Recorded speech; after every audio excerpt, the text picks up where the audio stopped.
modern India. So let me see how the entire thing. So today what we will do is, today we will see the political happenings of the 19th century. So till yesterday we saw how the Maratha Empire was captured by the British. So we were there till 1818 in the 19th century. So what we will do today is that we will see how the entire 19th century spawned out for India, mainly the political happenings. So we will not necessarily see any economic activities or legal activities of the British that we'll have kept for the next lectures. Today we'll only see the political activities that have happened in the 19th century until the establishment of the Indian National Congress. So till 1885. So today we'll cover what happened in India till 1885. That is the establishment of Indian National Congress. So what you can post your questions on the live chat. I can see it. So I'll try to answer those questions as and when I get them. Okay. So what happened after 1880? Now, naturally, if we study history, modern India, we have this misconception in our mind that after the Marathas fell in 1818, what is left for the British? Like what more? But actually, that's not the case. Please understand that for the entire India, a major chunk of India was there under British control. They had annexed the territories of Marathas. Kingdoms like Nizam and Mysore and Awadh were under subsidiary alliance. You'd had an entire Bengal under the direct control of the British. But there were certain areas which the British always feared. Why do I say they feared? The fear was about Punjab and Sindh, because these were the frontier regions of India. Punjab naturally was a very prosperous region because it was a region of 5 rivers, and naturally the boundary of Punjab lied with Afghanistan. So Afghanistan, the king of Afghanistan, the Amirs of Afghanistan were always war ready, and you would find that they were always in that position to invade India through the Khyber Pass. And Sindh was also very, very important because it was the mouth of the Indus River. Naturally, it was important for trade. It had ports, and again, it was important as a buffer region for Afghanistan to prevent Afghanistan's entry into India. So you will find that overall these frontier regions are what the British really felt that they are not that safe, so they must capture them. So today we'll essentially see the British expansion in Punjab and Sindh. But before that, there were certain events that happened in England that triggered certain constitutional reforms in India. So what we will first seeing is there are certain charter acts. So remember in last lecture I told you that we saw the Regulating Act of 1773. Then we saw the Pitt's India Act of 1784 of how the British Parliament tried to regulate the affairs of East India Company. Now the Pitt's India Act guaranteed or said that after 1793 there will be a charter given to the East India Company where the rights and privileges of East India Company will be guaranteed, and this charter will be renewed after every 20 years. So 1793 charter is not that important, but the charter of 1813, 1833 and 1853 is very important. So we'll be primarily focusing on these constitutional aspects also. I told you will find these charters important from your GS2 perspective also, for the polity perspective. So you will find that in GS2 many times in trace the constitutional development of India, such questions are asked. Many times these charter acts are quite important for that, but today we'll be studying them from a very historical perspective as to why they were passed, what events triggered for their passing, and what impact it had on East India Company and India itself. Okay, so the regular stuff that I always do, I always try to put the timeline of the various lords. So the heads of East India Company, we should be knowing their timelines. This is very important because many times if in our answers we tend to mention the lords who were there during that time, it adds weight to your answer. I have not mentioned all the lords, but the important ones. So we'll be mentioning these names today in our lecture. That's the reason why I have mentioned these lords. So till 1805 in the last lecture we saw it was Lord Wellesley. You remember the subsidiary alliance that we talked about yesterday. So ensuring that Indian kingdoms become subsidiary to the British. So Lord Wellesley was there till 1805. In between there was Lord Minto, doesn't matter. But 1813 to 1823 we had Lord Hastings. This is the time when the Marathas were captured. 1818 is the time. So that's the reason why I mentioned Lord Hastings. From 1828 to 1835, the most important person of the East India Company, Lord William Bentinck. So your Sati Act 1829 was passed under him. He was the one who became the first Governor General of India. We will see that. The Charter Act of 1833 was passed under his regime. So he is very important. The next one, Lord Ellenborough, 1842 to 1844. He is very important because under him Sindh was annexed. So we will also see in today's lecture how Sindh was annexed through Sir Charles Napier.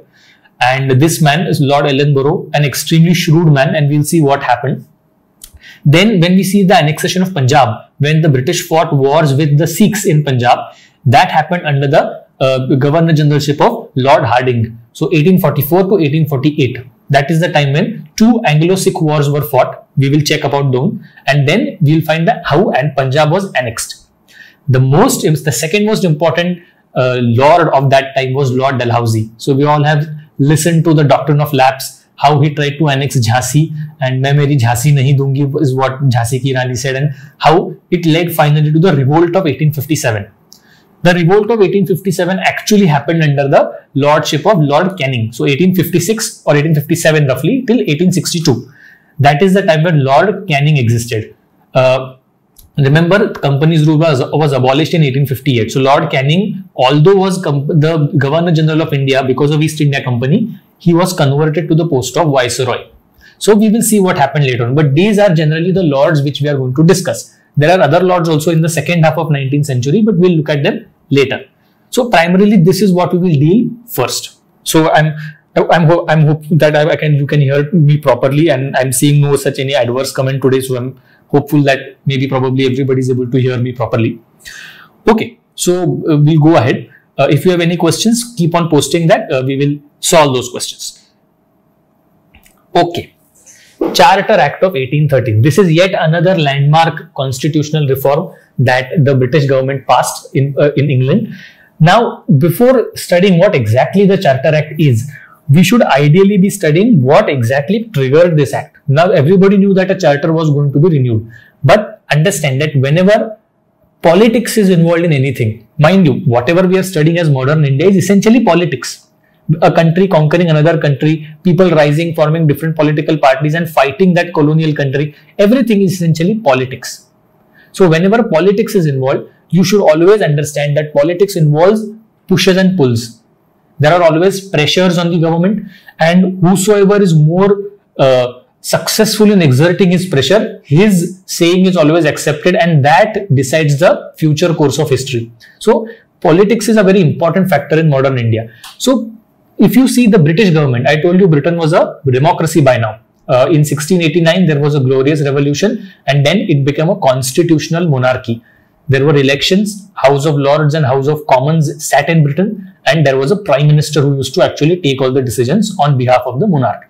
So this government, the parliamentarians as well as government, naturally had lot of pushes and pulls. There were many voters in Britain, many classes in Britain who had their interest with respect to India, and they put pressure on the British government to somehow reduce the privileges of East India Company. Now, why do we say this? So let's look at all the pressures. First and foremost, Industrial Revolution was progressing. When you read world history, you will know that from 1750 onwards, you have the Industrial Revolution progressing.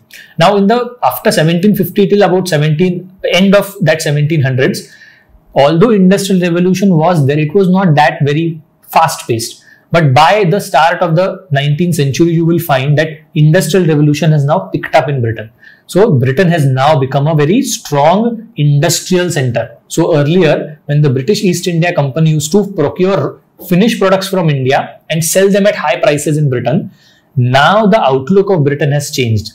Now it says that we will produce finished products and we want to sell them in India to gain profits. So that Industrial Revolution fundamentally changed the way Britain was looking at the world. So it bred a lot of superiority complex in Britain, that now we are industrially superior, and that is why we will now think of our colonial ambitions. And that's why the second point happened, that is need for raw materials. So if you have finished products, that is essentially textiles. The Industrial Revolution started with cotton textiles and nothing else. So if you want cotton textiles in Britain, you want to manufacture them at Liverpool, Manchester, Lancashire, whatever, you will need raw material, that is cotton. Now Britain is a temperate frigid zone country. The climate is so cold that you cannot grow cotton.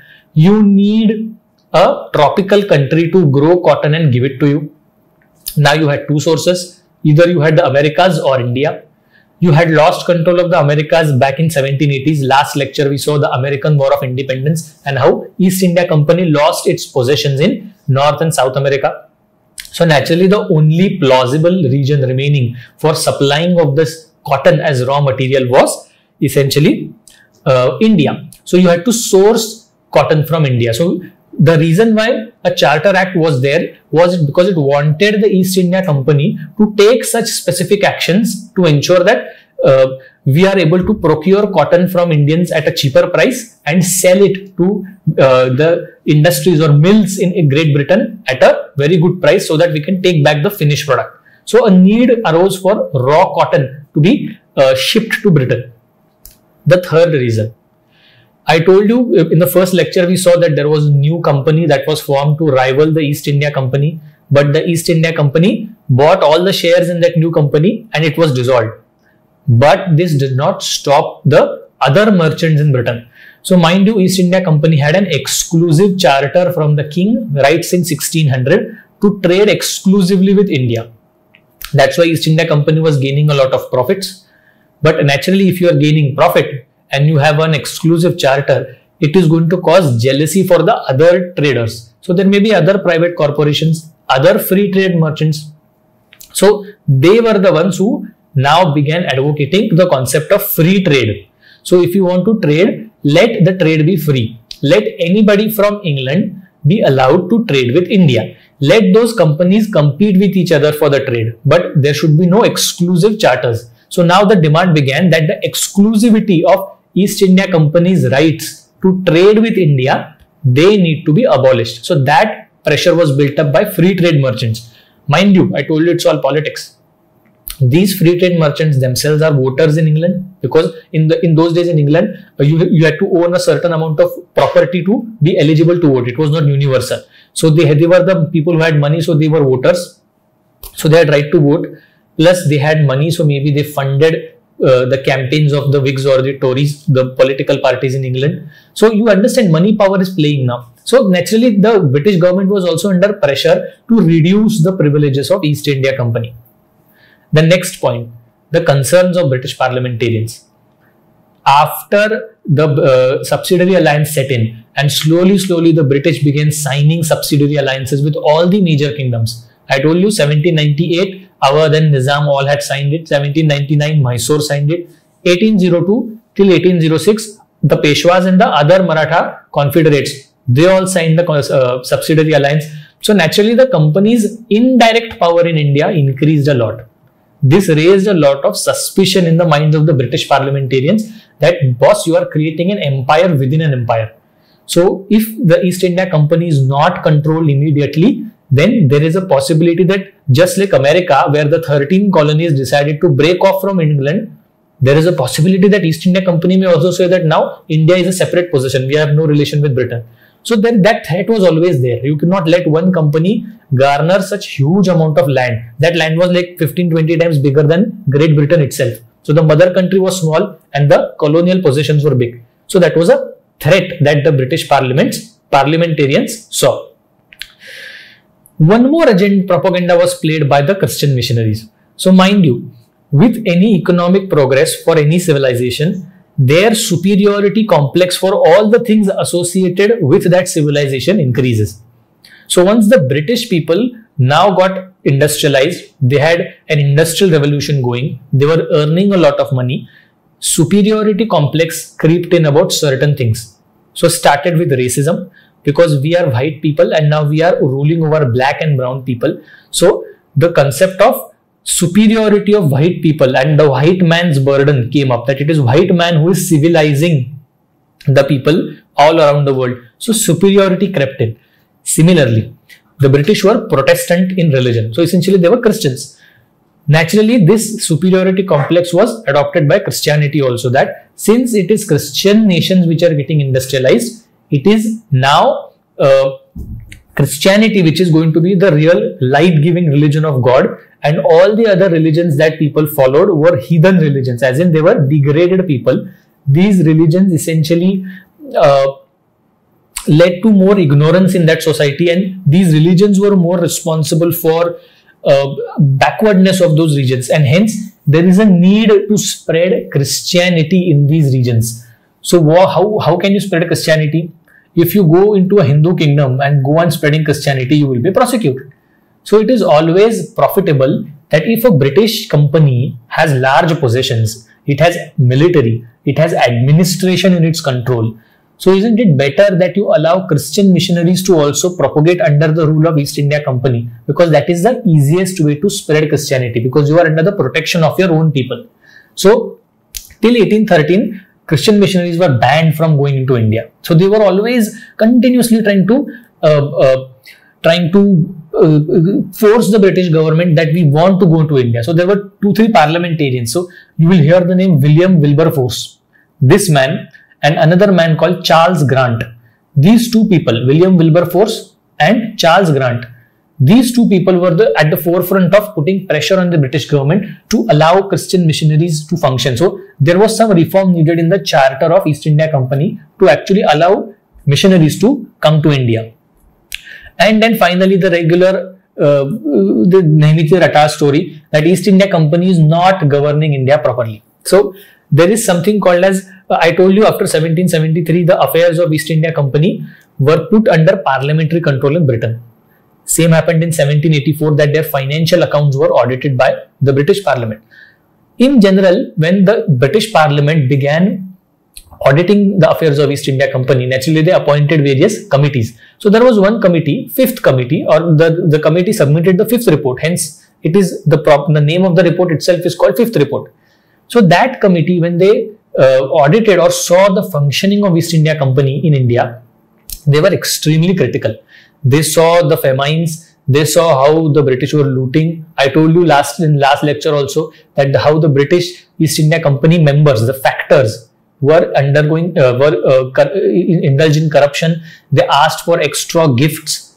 Corruption was rife. They gained a lot of private profits. You will find that a lot of fudging of accounts happened. Last time we also saw how Warren Hastings had an impeachment motion against him. So you understand the kind of mismanagement that the East India Company was also undergoing. So now all these factors together put some pressure on the British government that some reforms are now needed in the entire charter of the British East India Company. And hence what was passed was the Charter Act of 1813, another landmark act. Okay, आता वातावरण निर्मिती झाली की का झालं, तर आता exactly काय प्रोव्हिजन्स होते ते पण बघूयात जरा. Most important, first and foremost, जे 1600 नंतर कधीच झालं नव्हतं ते ह्यावेळी झालं. The British government ended the monopoly of British East India company except for tea and China trade. म्हणजे ईस्ट इंडिया कंपनीला अजूनही भारतातनं टी उगवून घेऊन जाणं आणि ओपीएम आणि अशा सगळ्या गोष्टी उगवून घेऊन जाणं permissible होतं exclusively. Trade with China. So essentially there was something called as a triangular trade that happened. ह्याच काळात the British were also trying to expand into China and they realized that they had nothing to give to China. So what they did was, it was a triangular trade. So British East India Company came to India. They asked Indians to grow opium. That opium was sold to China. चायनाच्या लोकांना अफूची लत लावली गेली. They were addicted to opium. And in return, the Chinese used to give them tea, because tea had now become a very crazy drink in Britain. It is even there today. British consider drinking tea as their national pride. So you'll find that those people are drinking tea, so they want tea. So in return from India, they are growing opium, selling it to China, and from China they are taking it tea to Great Britain. So this is a triangular trade between India, China, and Britain. So for that, East India Company was involved in it. So they were allowed to do this trade. And actually the trade with tea. So East India Company was allowed to take tea to Britain. हे सोडता everything was taken away from East India Company. Now you don't have a monopoly over any other trade. So if supposedly you trade in cotton, you traded in other kind of textiles, silk and aisa sagya, you traded in iron ore, maybe you wanted spices to be taken to Britain, anything, any other commodity except tea and all these China related objects. Now the monopoly of East India Company was taken away. So if I am a private company in Great Britain and I have money to go to India, buy those products and sell into India, or maybe procure some raw materials and come and sell it to Great Britain, I can do that and East India Company cannot object it. So they introduced competition with respect to trade in India. So they essentially clipped the wings of East India Company. तुमची एवढी monopoly प्रचंड आहे ती पूर्णपणे संपून टाकणं हा basically British पार्लमेंटचा तो एम होता. This is the first step to do it. So when we see the 1833 and 53 charter, you will realize that slowly all the monopolies of East India Company are totally taken away from them. The second point, it said clearly that the charter is valid for 20 years. So 1833 मध्ये परत British parliament review करणार की आता नवीन अधिकार काय द्यायचे, कोणते अधिकार काढून घ्यायचे. They are now all going to be decided by the British Parliament. So this was again एक प्रकारची टांगती तलवार होती ईस्ट इंडिया कंपनीच्या डोक्यावर की आता we are going to control you exclusively henceforth, त्यामुळे तुम्ही आता शहाणपणा करू नका फार. This is the indication that the British government is giving them. It allowed entry of Christian missionaries. So Christian missionaries entered India and began propagating Christianity. When in the future we'll also see what they did, but their focus was urban areas. Then later on they focused on tribal areas and how tribal areas reacted to them. So when we will see the tribal revolts, there also we will see the one role of Christian missionaries in infuriating the tribals. They think that their local culture is under threat and that's why tribals revolted. We'll see that in the other lectures. One aspect which was not discussed till now, it asked the East India Company to invest 1 lakh rupees for development of learned natives. Why? Because if your possessions in India have increased by size, in number, how will you govern it? British लोक कमी आहेत. You cannot send officers from Britain every time. Naturally, civil service was developed. आपण ते पुढे पण बघू how British developed civil service in India. But किती पाठवून एवढंच टिचूक भरतो ब्रिटन, किती पाठवणार लोक. You needed Indian intermediaries to deal with people of India. So British at the top, people at the bottom, and in between you need English speaking Indians who can actually act as a link between the British people and the common people. So there was a need to introduce learned people in India who knew English, who were introduced to Western education, who knew modern ideas, and who could be used by the British administration to deal with their entire affairs. So for the first time in India, education was now taken up as a responsibility, English education as a responsibility by the British. But English आहे का नाही ह्याच्यावर सुद्धा थोडासा संशय होता, कारण त्या ऍक्ट मध्ये असं काही लिहिलं नव्हतं की एक्झॅक्टली कुठल्या भाषेत शिक्षण दिलं पाहिजे. सो त्याच्याकडे पण आपण पुढच्या काही लेक्चर्स मध्ये येऊ. What is called as orientalist versus the anglicist controversy. We will see that later on, but the base is the charter act of 1813. And the Charter Act sanctioned the dual governance structure that the Pitt's India Act had in 1784. So कालच्या lecture मध्ये I don't know भरपूर लोकांना problem आला ऐकायला. So let me repeat. The Pitt's India Act of 1784 introduced a dual structure of governance with respect to East India Company. तो एकच governor military डिसिजनही घेणार, commercial trade डिसिजनही घेणार, चालू शकत नाही. एवढं कॉन्सन्ट्रेशन ऑफ पॉवर बरोबर नाही. म्हणून त्यांनी काय केलं की they created two governing boards of East India Company. One is the board of control, and the second is the court of directors. So the board of control will deal with all the military decisions and that will be controlled from England. And the second will be the court of directors, which will deal with all the trade related commercial matters. So this dual governance ensured that there is no concentration of power in East India Company. So ते जे dual structure जे मी म्हणालो की 1858 पर्यंत जोपर्यंत companies rule abolish झाला नाही तोवर हे structure चालू राहिलं. So this charter act essentially sanctioned the continuance of this dual control structure of East India Company. So this act you can see was a very prominent act. There are many new things that this act introduced which were not present earlier. Yes, Vaibhav is asking, were the skilled workers tortured to let East India Company have monopoly over handloom sector? Yes.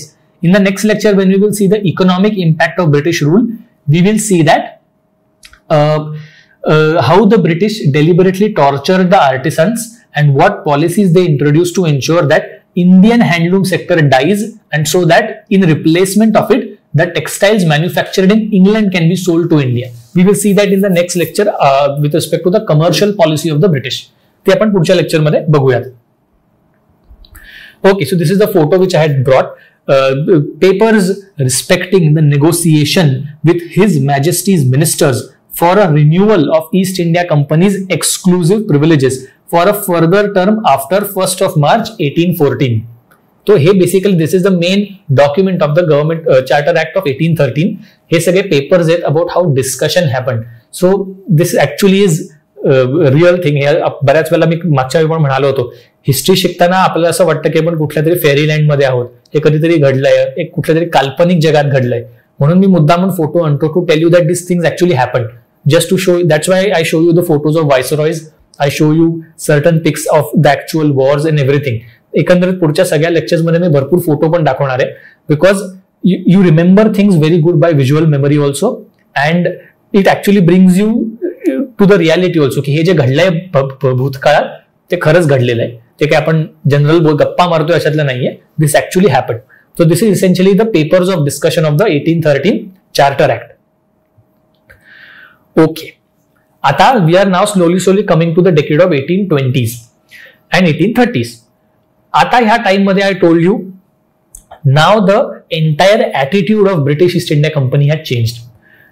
In times of Robert Clive and Warren Hastings, it was more about how to control the Indian states, but as buffer states, की आम्हाला त्यांच्यात interest नाही, पण त्यांना ब्रिटिशांच्या बाजूने alloy करून घ्यायचं, म्हणजे मराठ्यांच्या विरोधात आम्हाला संरक्षण. Till late 1790s, this policy continued, but when Lord Wellesley came, he decided that I want to subsume those princely states under the British power. So he introduced subsidiary alliance. Yet they were not directly annexing the kingdoms immediately, they were merely interfering in their politics by having a British resident, protecting their boundaries, etc. After 1810s and 20s, the British attitude changed, and now they were more looking into getting much more power. So you have Lord Hastings, different than Warren Hastings. Warren Hastings 72 to 1785 paranta. We are talking of Lord Hastings 1813 to 1823. Look what he said. Our motive is to render the British power paramount in India, in effect, if not declaredly so.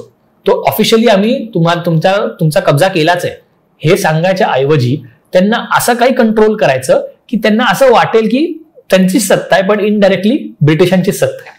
So the entire policy is to render British power paramount in effect, if not डिक्लेअरेडली.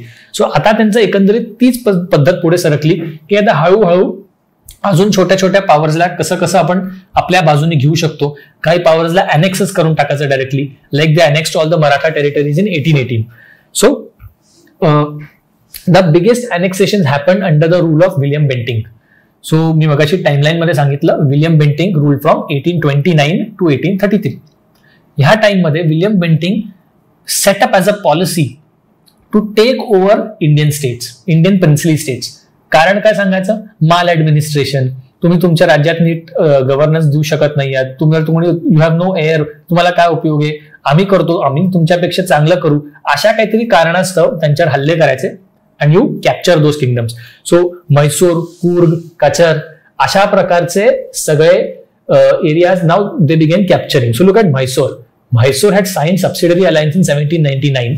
Now the British totally annexed it, की आता बास झालं तुमचे काही सत्ता बित्ता काही नाही, now we will annex it. सो अशा प्रकारचे अनेक्सेशन जे आहेत ते विलियम बेंटिंगच्या काळात चालू झाले. But you will find that the real intent was declared by sir Charles Wood. हे एज्युकेशनच्या बाबतीत एक वुड्स डिस्पॅच म्हणून आहे, ते पण आपण शिकूयात, पण तो तोच माणूस आहे, sir Charles would. This man is the chairman of the board of control. Remember Pitt's India Act, dual control. There is a board of control which will decide on all the military matters and it will sit in England. Which will control the East India company. तर त्या board of कंट्रोलचा chairman is sir Charles would.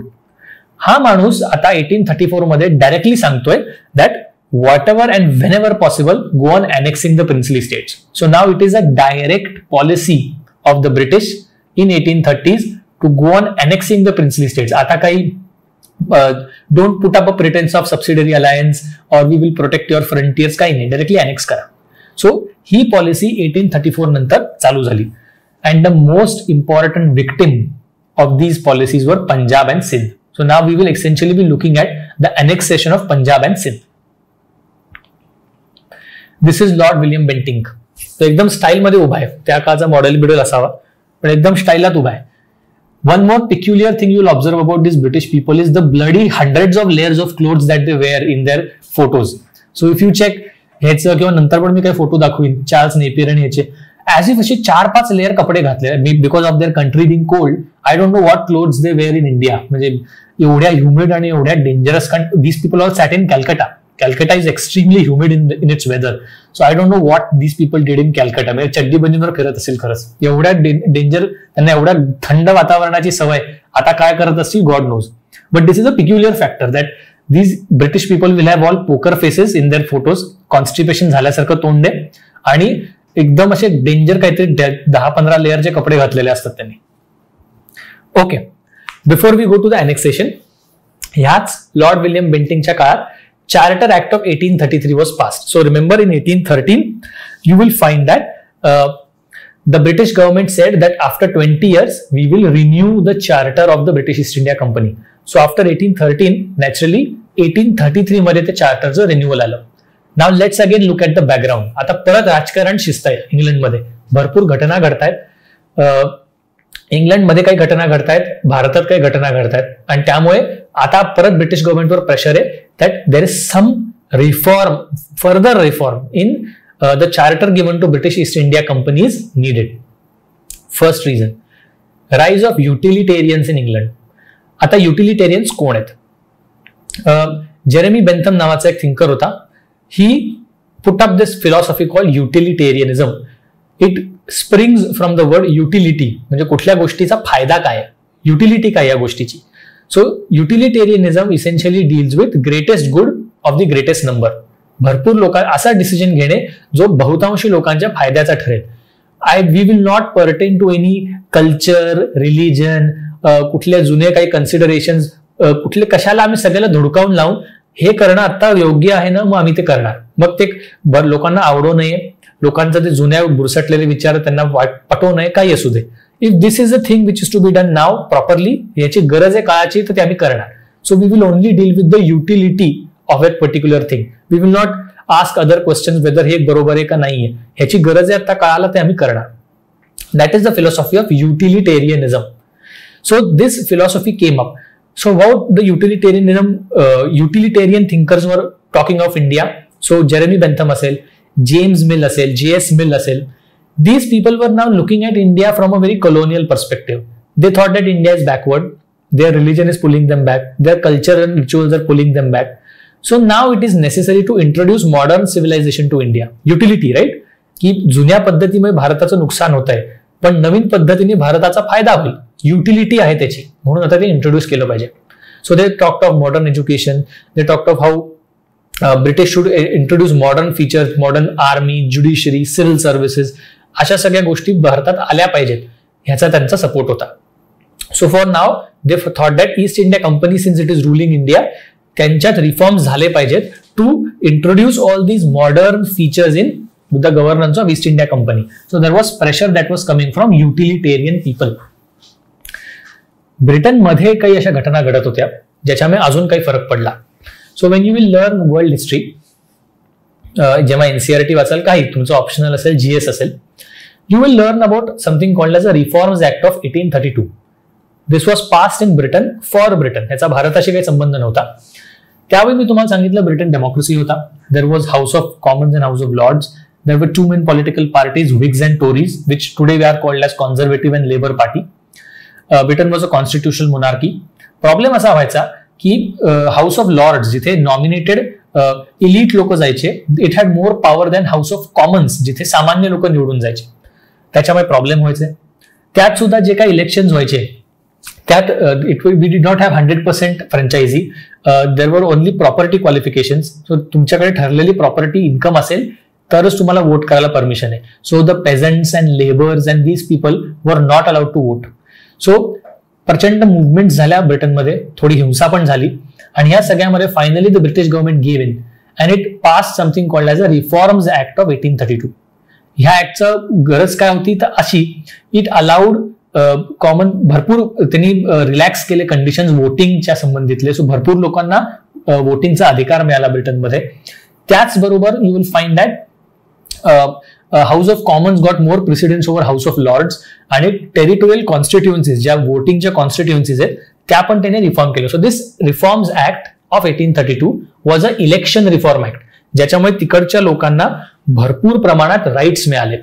त्यामुळे त्या तशा प्रकारचे rights किंवा एकंदरीत reforms जे आहेत ते ईस्ट इंडिया कंपनीमध्ये पण व्हावे असा काही डिमांड चालू झाला, की आता नुसतं गव्हर्नर जनरल जो आहे ईस्ट इंडिया कंपनीचा, त्याला सगळे पॉवर न देता there has to be some bodies, something should be created in India which will have more reforming spirit.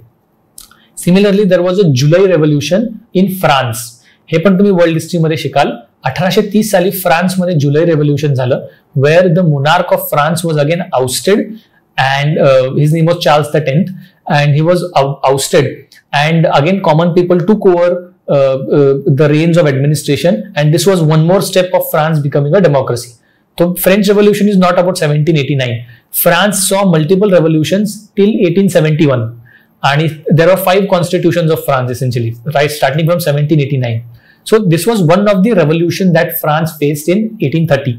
या सगळ्याचा युरोपवर प्रचंड परिणाम झाला, की आता लोकांना अधिकार मिळणे, democratic rights that actually came up in discussion and the rights of monarchy have to be reduced. तर या सगळ्याचा एकंदरीत युरोपवर परिणाम होत होता, की ब्रिटनमध्ये तुमचे सगळे जे पोझेशन्स आहेत ईस्ट इंडिया कंपनीचे तिथे सुद्धा रिफॉर्म व्हावा असं एक प्रेशर होतं.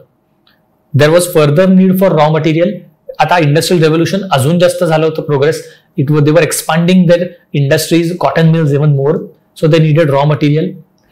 दे needed investment capital. They need a place for investing their surplus. म्हणजे काय, आता ब्रिटनमध्ये कॅपिटलिस्ट होते. These people owned the mills. These people got raw material from India and they produce finish products. They sold it and they gained a lot of profits. आता ते profits तुम्ही परत invest करत होता अजून मिल बांधण्यामध्ये कॉटनच्या, पण कुठेतरी त्याचा एक लिमिट असणार, right. There will be some saturation that happens. So by 1830s you will find that cotton मिल्सच्या बिझनेसमध्ये सॅच्युरेशन येत होतं, पण यांच्याकडे पैसा खूप होता प्रॉफिटचा. They wanted money to invest somewhere. तर त्यांच्याकडे पैसा होता, but they want avenues of investment, की कॉटन सोडता इतर कुठल्या इंडस्ट्रीमध्ये आम्ही इन्व्हेस्ट करू शकतो का. तर इंडिया त्यांच्यासाठी was a good investment destination. We are essentially talking of railways. तर त्याच्याकडे आपण येऊयात नंतर. सो त्यांना पण पाहिजे होतं की आम्हाला इंडियामध्ये इन्व्हेस्ट करायला स्कोप व्हावा. तर ते ऑल्सो वॉन्टेड दॅट कुठेतरी ईस्ट इंडिया कंपनीचं जे मोनोपोलिस्टिक रूल आहे इंडियामध्ये तो थोडासा कमी व्हावा, कुठेतरी त्यांच्यात रिफॉर्म्स व्हावे हे त्यांनाही वाटत होतं. And naturally need to control the affairs of East India company further. मी तुम्हाला म्हणालो होतो 1773 नंतर continuously till 1858 you will find that slowly the British Parliament clips away the wings of East India Company. So now they want more and more control over the affairs of East India Company. ह्या सगळ्या background मध्ये charter act of 1833 was passed. The provisions. The main provisions was the most important one. काही झाले abolition of all monopoly. 1813 च्या act मध्ये tea and China trade was still kept as monopolies of East India Company. Now, even that was taken away from East India Company. So now you have no monopoly of East India Company with respect to commercial matters. They are still ruling over India, but they have no monopoly over commercial matters. So now anybody and everybody from Great Britain can come and trade in India. पूर्णपणे monopoly तुमची घालवून टाकली. All the territorial possessions are now declared as possessions of the British Crown. So commercial matters मध्ये monopoly काढली, and even in political military matters now all your possessions are officially declared as possessions of East India Company of the British Crown. I'm sorry. So आता East India Company is merely ruling on behalf of the Crown. It is not an independent company. तुमचं जे काय political gains आहेत इंडियामध्ये they are now all belonging to the Crown. So it's an signalling of intent to the British East India Company की तुम्ही आमच्या खाली आहात आता. You are subsidiary to us. You have no independent powers. So now they have clipped the wings further. The third and the most important thing, now all the important laws related to East India Company or the affairs of India are to be passed by the British Parliament. तो east India company governor आणि गव्हर्नरची council स्वतःहून कुठलाही कायदा पास नाही करू शकत. They are only implementing that law. The law will be passed in British parliament. So त्याच्यावर proper discussion होईल आणि त्यानुसार British parliament will now regulate the affairs of East India company. तो ह्या पुढचे सगळे ऍक्ट्स, चार्टर ऍक्ट 53 तर झालाच, but Government of India act 1858, council जे रिफॉर्म झाले 1861, 1892, government of India act 1909, 1935, and even the independence of India act 1947. Everything, all the affairs related to India are now going to be passed in the British parliament. So till 1947, till the final act of Independence of India Act is passed, now henceforth all the acts, all the laws that are going to be passed, important laws which deal with political matters, are going to be passed in British Parliament. त्याच्या अंतर्गत छोटे मोठे जे daily functioning आणि इतर जे कायदे कानून आहेत ते करायला तुम्हाला अधिकार आहे ईस्ट इंडिया कंपनीला. पण मेजर डिसिजन आणि इंडियाचं फ्युचर डिसाइड करणारे laws will be henceforth passed only in the British Parliament and not in India. So you understand किती पॉवर्स काढून घेतल्या बघता बघता. And the fourth and the most important thing जे पॉवरच्या बाबतीत आहेत, that the governor of Bengal will now be called as the Governor General of India. So anybody who is the Governor of Bengal will now become the Governor General of India. So the first Governor of India was Warren Hastings because 1773 च्या charter act नंतर त्याला ते पदवी मिळाली. The first Governor General of India was William Bentinck. 1833 मध्ये जेव्हा ही act पास झाली तेव्हा William Bentinck was the Governor of Bengal. So Governor General of India, first Governor General was William Bentinck. So किती सेंट्रलायझेशन झालं पॉवरचं बघा, की बंगालमध्ये त्यांच्या कॅपिटल सिटीमध्ये रायटर्स बिल्डिंगच्या मध्येच जो बसलेला माणूस आहे तो माणूस he will be the Governor General of India and he will take decisions with respect to all the other presidencies, Bombay as well as Madras, and all the other new regions that are conquered by the British. The other two provisions are important from constitutional administrative perspective. This Charter Act laid down the base for law commission. So I told you utilitarians, they said की तुमचे सगळे जुन्या गोष्टी आहेत त्याने तुम्हाला problem होतोय, नवीन गोष्टी आल्या पाहिजेत.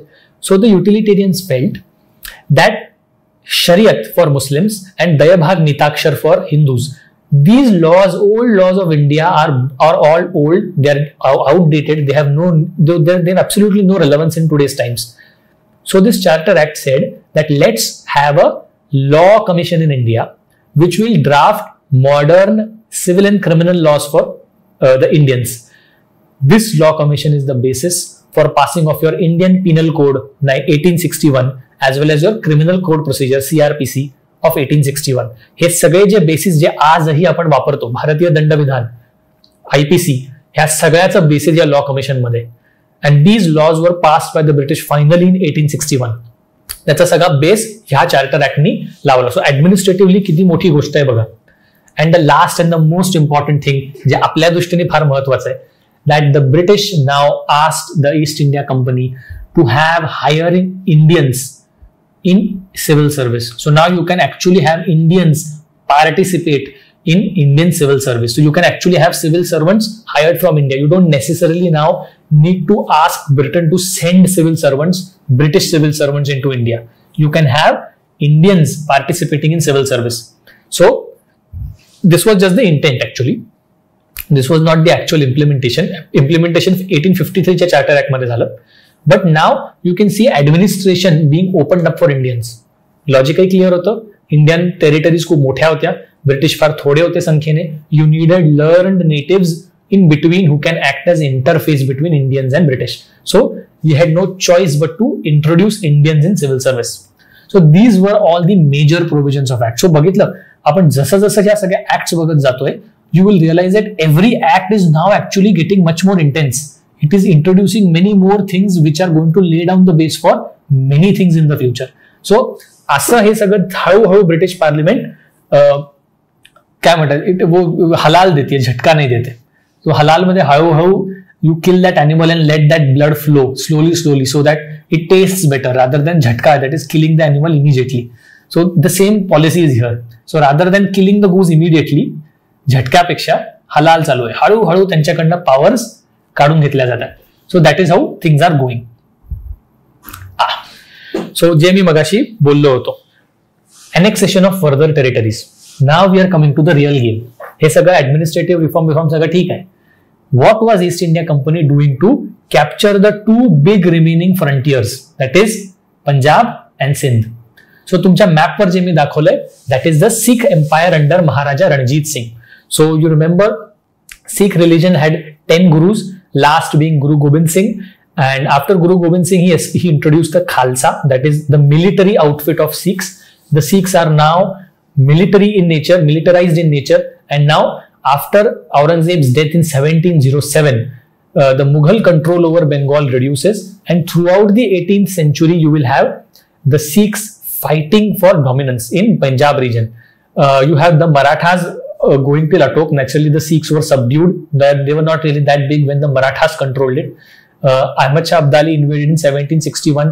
So even that time, the Sikhs tried to support the Marathas, but even then, Punjab was in chaos.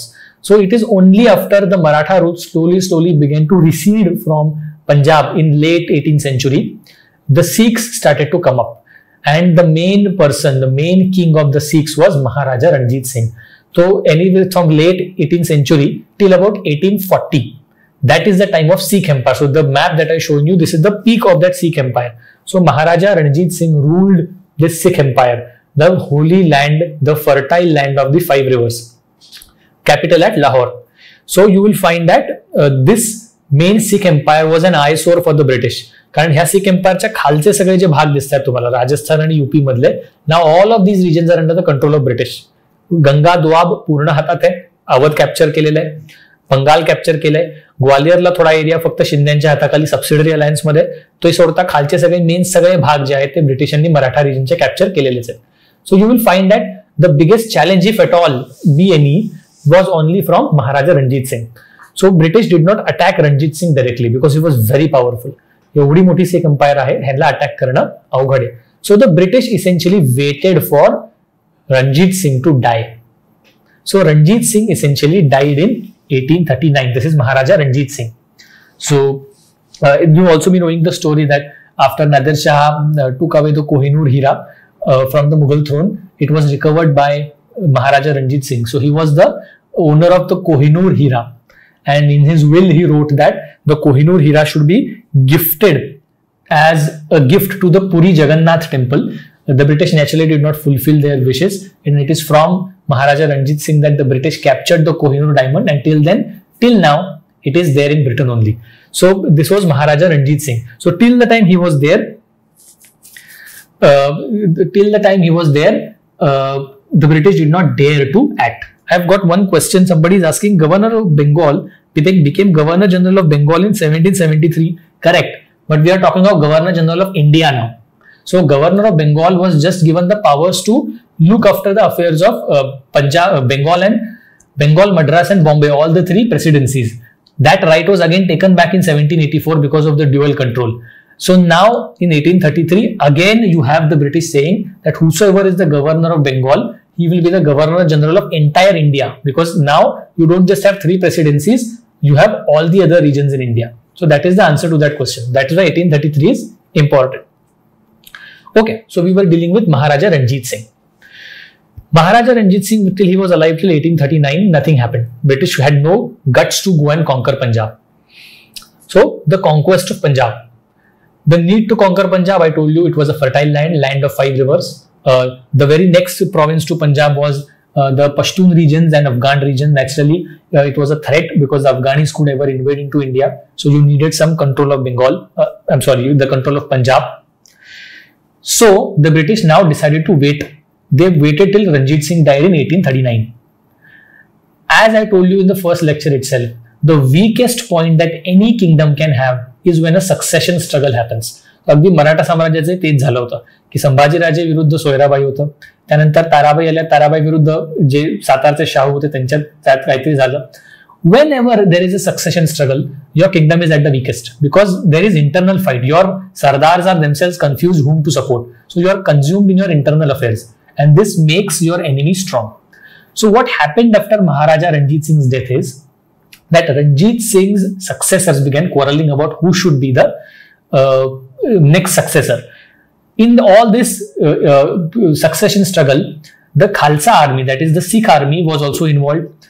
You had multiple other pushes and pulls, and the end result was that by 1843, in the next 4 years, it was just chaos. So I have mentioned a few names: Khadak Singh, Naunihal Singh, and Sher Singh.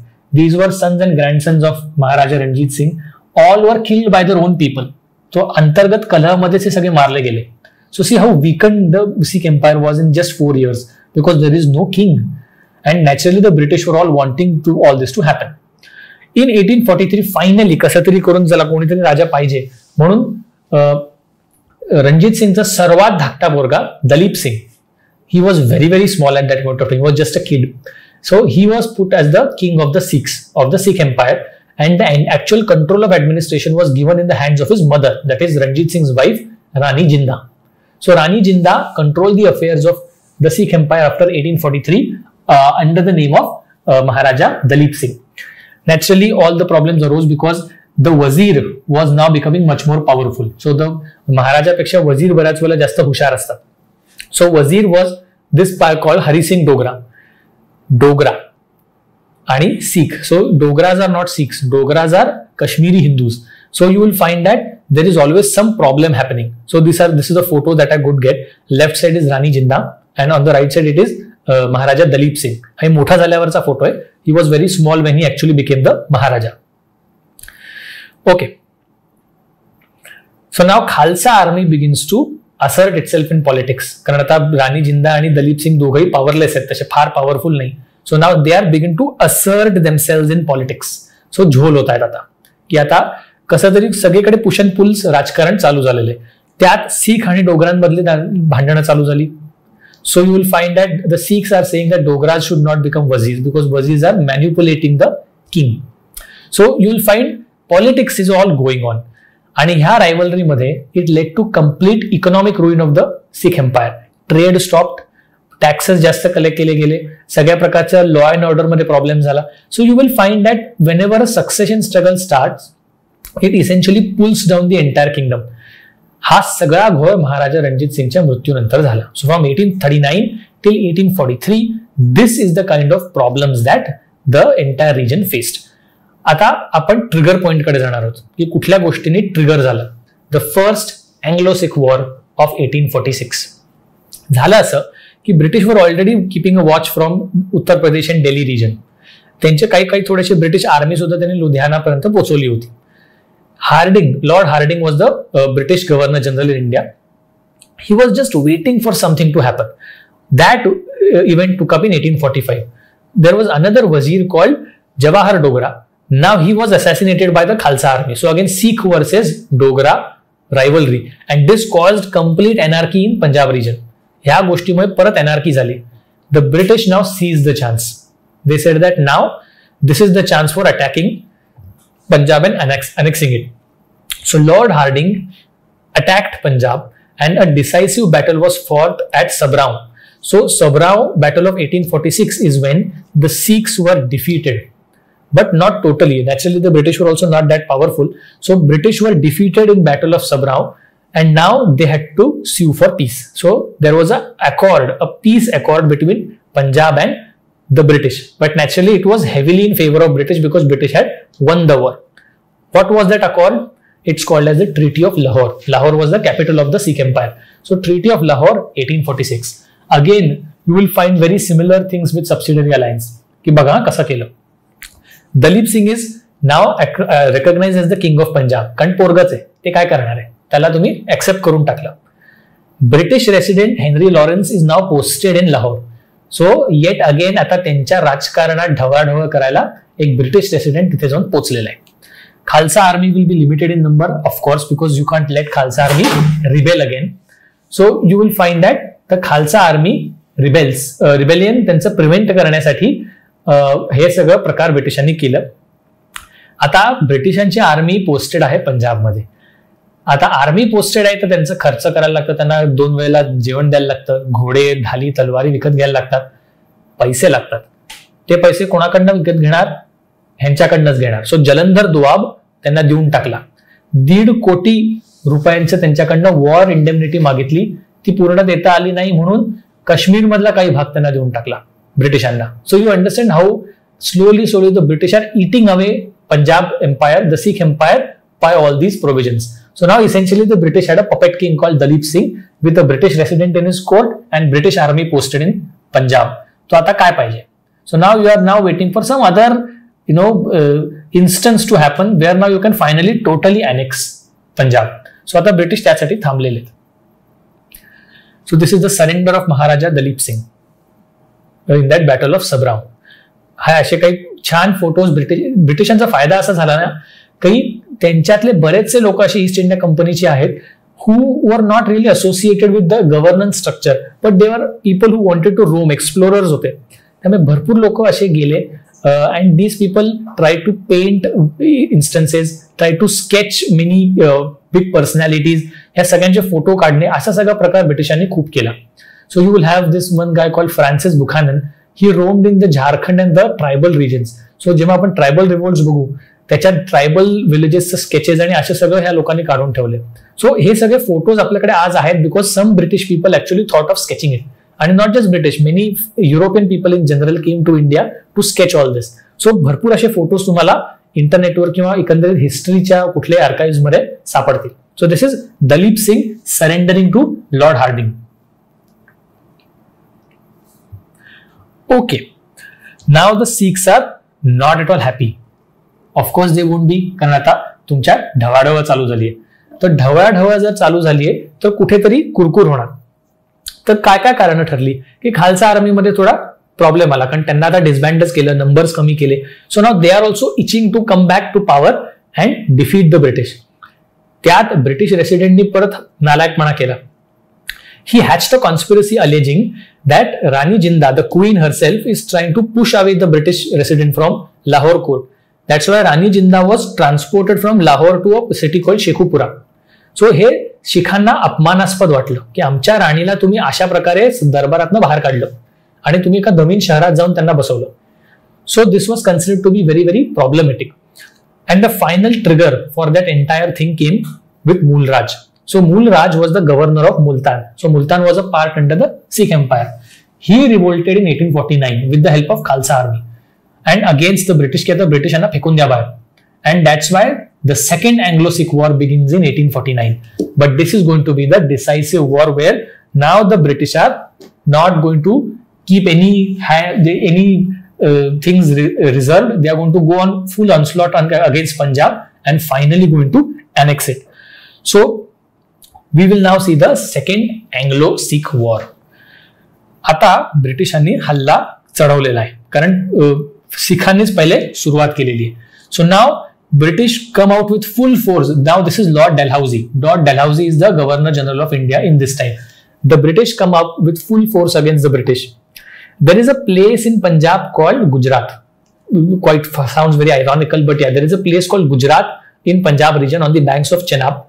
त्या Gujarat battle of Gujarat मध्ये that is the decisive battle where the Sikh army is now conclusively defeated by the British. आणि आता the British had enough. They said आता काही subsidiary alliance काही नाही. Now Lord Dalhousie annexes Punjab totally. Now the entire Punjab is now the part of British Empire. He announces that a person called Sir John Lawrence, he will become the High Commissioner to Punjab. So essentially he will be the agent of the Governor General posted in Punjab, ruling on behalf of Lord Dalhousie. So this person is now directly under, this region is under directly control of Lord Dalhousie and the British Empire. What do they do for Rani Jinda and Dalip Singh? They pack them off to Britain.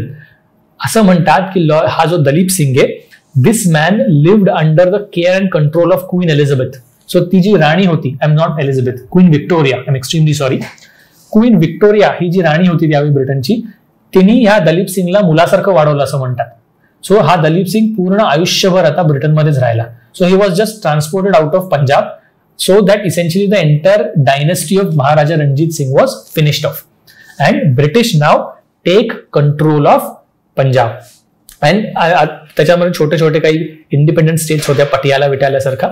They were kept independent but under control of British. Patiala state, by the way, I remember I'm talking of Patiala state because this Patiala state was there till 1947. Patiala state decided to join hands with India when India was being partitioned, and this Patiala state exists even today. So our current Chief Minister of Punjab, Captain Amrinder Singh, he is a royal member of this Patiala family. So he belongs to this Patiala royal family. So तेव्हापासूनचे ते हे लोक आहेत. So you will find that Punjab is now finally annexed by the British people. Okay. If there is any question regarding this, you can post it. We are going ahead now. Now we are going to the annexation of Sindh. So just give me a minute.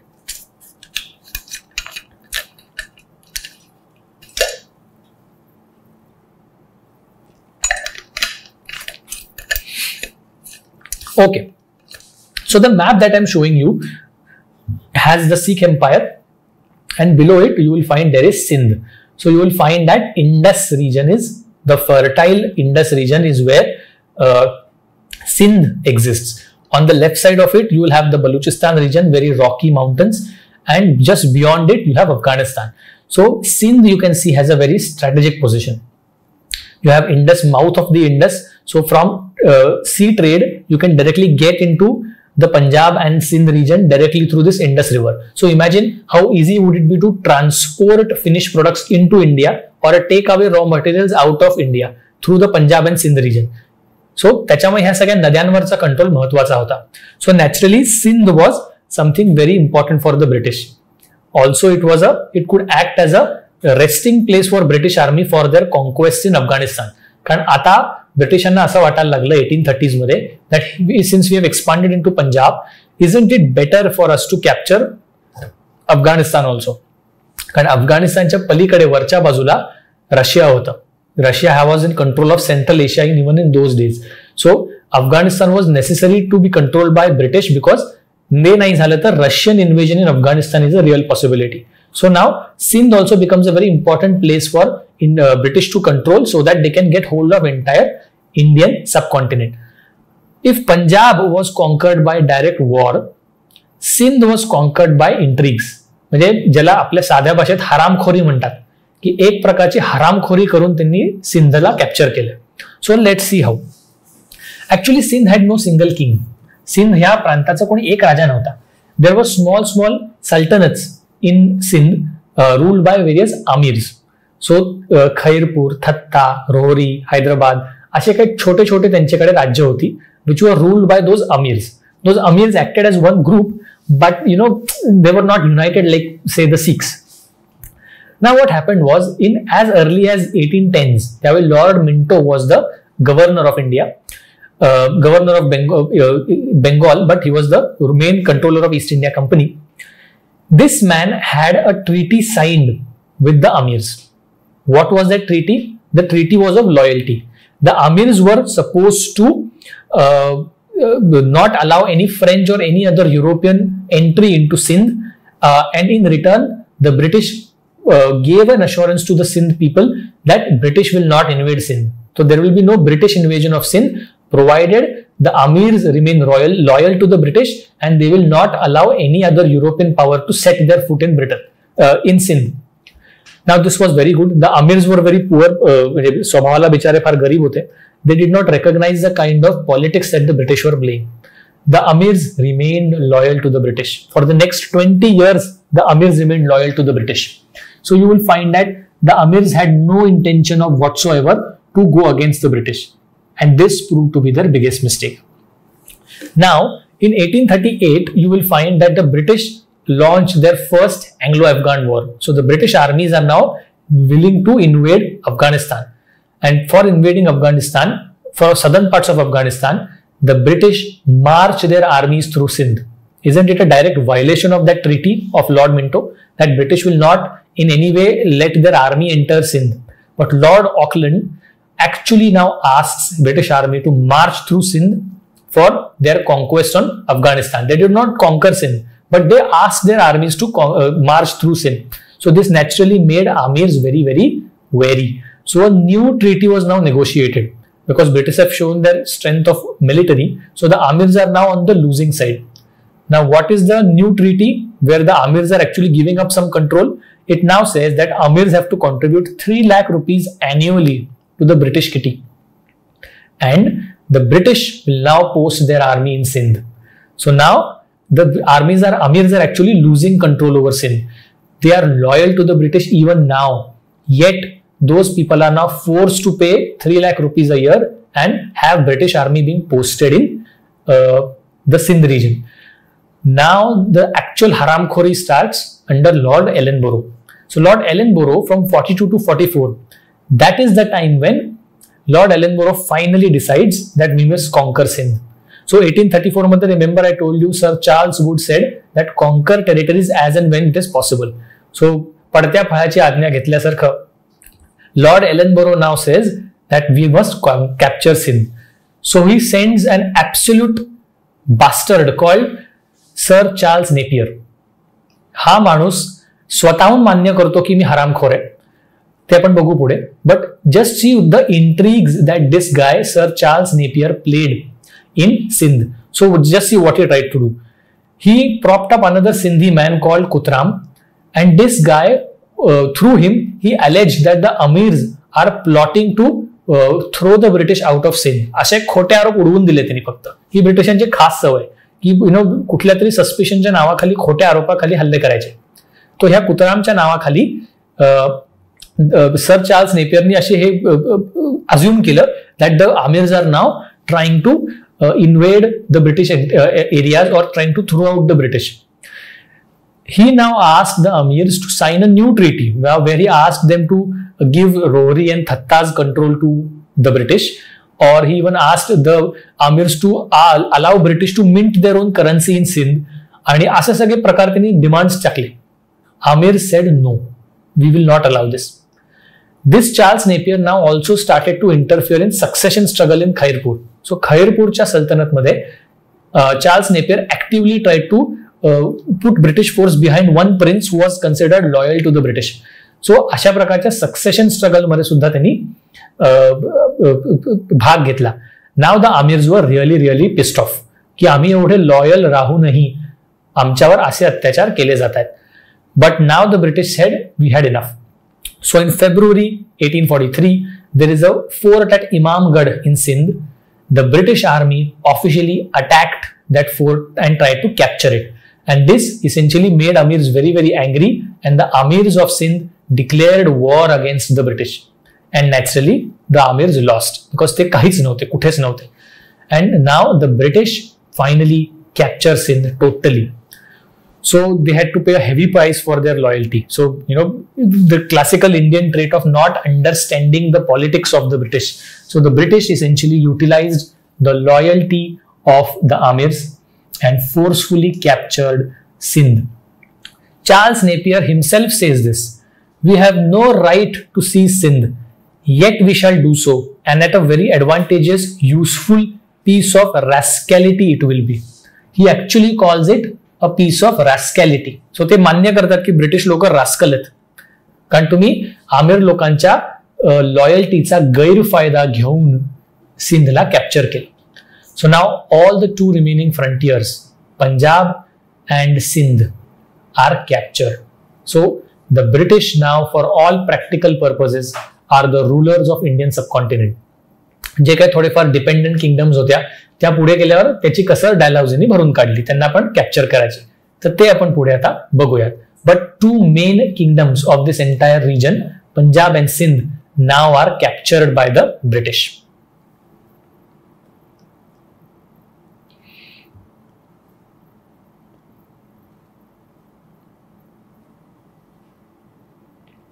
This is Charles Napier. चेहऱ्यावरच हरामखोर वाटतो की नाही. काही लोक असे असतात की त्यांनी कदाचित केलं काही असेल नसेल पण त्यांचा चेहरा बघितल्यावरच दोन कानाखाली द्यायची इच्छा होते. तो हा माणूस तसा आहे. ती दाढी, ते चष्मा, डोळे, लुक असं एक उग्र आणि अतिशय आतल्या गाठीच्या माणसाचा लुक आहे, perfect. And he did exactly the same thing in Sindh. So you will find that Charles Napier indulged in all kinds of intrigues to capture Sindh. Okay, so now for 1840s has ended. And now 1853 is yet now to come. So परत तो 20 वर्षाचा जो charter आहे ज्याच्याने east India कंपनीला अधिकार मिळायचे तो रिन्यू करायचा पूर्णपणे प्रयत्न आहे. तो आता परत थोडी वातावरण निर्मिती होत होती. ह्या काळापर्यंत भारतात जमीनदार खूप पॉवरफुल झाले होते. In the next lecture we will see what is called as a permanent settlement. So ते परमनंट सेटलमेंटमध्ये zamindar became very very powerful. Naturally, they were loyal to the British because they owed all their zamindari to the British. So now the zamindars were always asking for more and more powers. So what happened is that the zamindars formed together something called as a British Indian Association. ते पण आपण पुढे बघूया. They drafted something called as a Calcutta Petition in 1853. That petition was addressed to the British government in England saying that we zamindars are loyal to you, but now we need more association with the administration and governance structure. So the zamindars were asking for more powers, and naturally the British government was under pressure to give some powers to them, but actually झालं काहीच नाही. Need for more democratic functioning of the British East India Company. So आता जे काय उरलं सुरलेलं जे काय आहे ते थोडंसं काढून घ्यायचं सगळं त्यांचा प्रकार होता. So the British East India Company was now being more and more taken away from its power centers. So exactly काय केलं या ऍक्टनी? It extended the charter for next 20 years. पण कधी गरजच पडली नाही कारण 58 मध्ये ईस्ट इंडिया कंपनी अबॉलिश झाली. बट 20 वर्षासाठी त्यांनी चार्टर एक्सटेंड केला. पण आता त्यांनी काय म्हणलं, नाव वी विल अलाव इंडियन्स इन सिव्हिल सर्व्हिस. 1833 मध्ये फक्त ती कॉन्सेप्ट होती. 1853 नंतर ऍक्च्युअली एक्झाम्स ज्या व्हायच्या लंडनमध्ये सिव्हिल सर्व्हिसच्या त्याला इंडियन्सला बसायला परवानगी दिली गेली. So the actual implementation of Indians being included in the civil service of Britain starts. You will find that for better governance in East India Company and for preventing the Governor General of India to become more powerful, they established something called as a legislative council for the Governor General. म्हणजे काय? आता governor जनरलची स्वतःची executive council होती, कार्यपालिका. जे governor general आणि त्याचे वेगवेगळे मंत्री असायचे थोडेफार, की बाबा तू हा विषय बघ, तू तो विषय बघ, असा त्यांच्या हातात एक्झिक्युटिव्ह पॉवर असायचे. आता त्याचबरोबर एक लेजिस्लेटिव्ह काउन्सिल पण आणली, विधायिका. म्हणजे काय की त्या लेजिस्लेटिव्ह काउन्सिलमध्ये काही ब्रिटिश लोक अपॉइंट होतील आणि these people will discuss the various actions of the governor general and his executive council, just like अवर लोकसभा और पार्लिमेंट. एसेंशियली एक प्रकारची पार्लिमेंटच त्यांनी स्थापन केली under the name of legislative council. This legislative council will be purely an advisory body. So त्यांच्याकडे काही अधिकार काहीच नाहीये. But that legislative council will act as a moral pressure on the Governor General of India to function properly. तो आता बघा एक democratic setup इंडियामध्ये येतोय. ही लेजिस्लेटिव्ह काउन्सिल का महत्वाची आहे त्याचं एक कारण आहे. कारण हे आहे की ह्या पुढे जे काही रिफॉर्म्स इंडियन्स मागतायत, council act of 1861, 1892, government of India act 1909, 1919, 1935, या सगळ्या ऍक्ट्स मध्ये essentially it is the legislative council where the Indians are seeking entry. Because legislative council येतं तिथे इंडियन्स गेले त्या बॉडीमध्ये तर they get more political access. So या पुढच्या सगळ्या इंडियन रिफॉर्म्समध्ये, पॉलिटिकल रिफॉर्म्समध्ये ही जी गव्हर्नर जनरलची लेजिस्लेटिव्ह काउन्सिल आहे त्याच्यात मात्र सगळीकडे रिफॉर्म्स तुम्हाला सापडतील. So this remember this legislative council very well. आणि this act also decided to give a little bit of more provincial powers. So आता भारतामध्ये बॉम्बे, मद्रास आणि बेंगॉल अशा प्रेसिडेन्सीज होत्या, पण आता त्यांनी त्यांच्यामध्ये सुद्धा एक्झिक्युटिव्ह पॉवर निर्माण करायचा प्रयत्न केला की त्यांचे स्वतःचे गव्हर्नर्स होते. So governor general of India is ruling entire India with his executive council and a legislative council. And now henceforth Bombay, Bengal and Madras will also have their respective governors, जे आधी पण होते पण त्यांच्या official आता power झाल्या execute करायच्या गोष्टी. आणि नंतरच्या ऍक्ट्स मध्ये त्यांना सुद्धा लेजिस्लेटिव्ह काउन्सिल्स दिल्या गेल्या. सो आता तुम्हाला एक प्रॉपर फेडरल स्ट्रक्चर इंडियामध्ये येताना दिसेल. हे स्ट्रक्चर आजही भारतात आहे वेगळ्या फॉर्म मध्ये, but federalism in India now started to be introduced after government of the charter act of 1853 and henceforth it will be more and more modified. So ह्यामुळे ही ऍक्ट फार लँडमार्क ठरली. पण आता ईस्ट इंडिया कंपनीमध्ये काहीच राहिलेलं नाहीये. मोनोपॉली काढली, त्यांचे रूल्स पास करू शकत नाही, लॉज पार्लमेंटमध्ये पास होणार, फायनान्शियल अफेअर्स सगळे ऑडिट केले जाणार. सो आता इसेन्शियली चार्टर ऍक्ट ऑफ 1853 नंतर ईस्ट इंडिया कंपनीमध्ये आता काहीच राहिलं नाही. It is there only for practical purposes only, but the real control is now in the hands of the British parliament. So ह्यामुळे ही ऍक्ट फार लँडमार्क ठरली. पण आता ईस्ट इंडिया कंपनीमध्ये काहीच राहिलेलं नाहीये. मोनोपॉली काढली, त्यांचे रूल्स पास करू शकत नाही, लॉज पार्लमेंटमध्ये पास होणार, फायनान्शियल अफेअर्स सगळे ऑडिट केले जाणार. सो आता इसेन्शियली चार्टर ऍक्ट ऑफ 1853 नंतर ईस्ट इंडिया कंपनीमध्ये आता काहीच राहिलं नाही. It is there only for practical purposes only, but the real control is now in the hands of the British parliament. Okay, जी काय राहिली सुरलेली कसर होती इंडियन टेरिटरीज अनेक्स करायची, ती राहिली सुरलेली कसर आता लॉर्ड डलहौसीनी पूर्ण केली. Lord Dalhousie was the governor general of India from 1848 till 1856. In these 8 years, Dalhousie now felt that there were so many kingdoms in India who had either signed subsidiary alliance and were protected under the British. But now he felt that time is now there to finally annex them. So he gave 3 reasons. Maladministration, की तुम्ही तुमचं साम्राज्य जे काही kingdom आहे ते NEET चालवत नाही आहात. Second reason is need for market. So आता ब्रिटिश इंडस्ट्रियल रेव्होल्युशन फार पुढे गेलेलं आहे. They needed market for their finish goods. If the king is ruling in that kingdom, he will levy some stupid custom duties, markets need develop करणार नाही, etc etc. So if those kingdoms directly come under the rule of the British, it is always good for selling of British goods. They will be sold properly. So for better market access, you need to annex them. And the third reason is direct annexation. की त्यांचं म्हणणं की आम्हाला हे administrative structure जे आहे की British will be the paramount power, but will allow sovereignty to the so called princely state. ते जे सगळं आहे ते आम्हाला गरजेचं नाही वाटत. He says that the need for allies has gone. तुम्हाला जेव्हा लेट 18th century मध्ये पॉवर नव्हती तेव्हा तुम्हाला सबसिडरी अलायन्स साइन करणं गरजेचं होतं, because that acted as a base for British expansion in India. पण तुम्हाला आता गरजच नाही. Marathas are defeated, the Sikh empire is defeated, you have control over Indian subcontinent. So now you don't need any kind of subsidiary allies for you to control. So now it's good for directly annexing it. So he annexes Awadh. Dalhousie conducts a war with Burma. असे सगळे प्रकार या डलहौसीने केले यावेळी. So now he proposes something called as doctrine of lapse.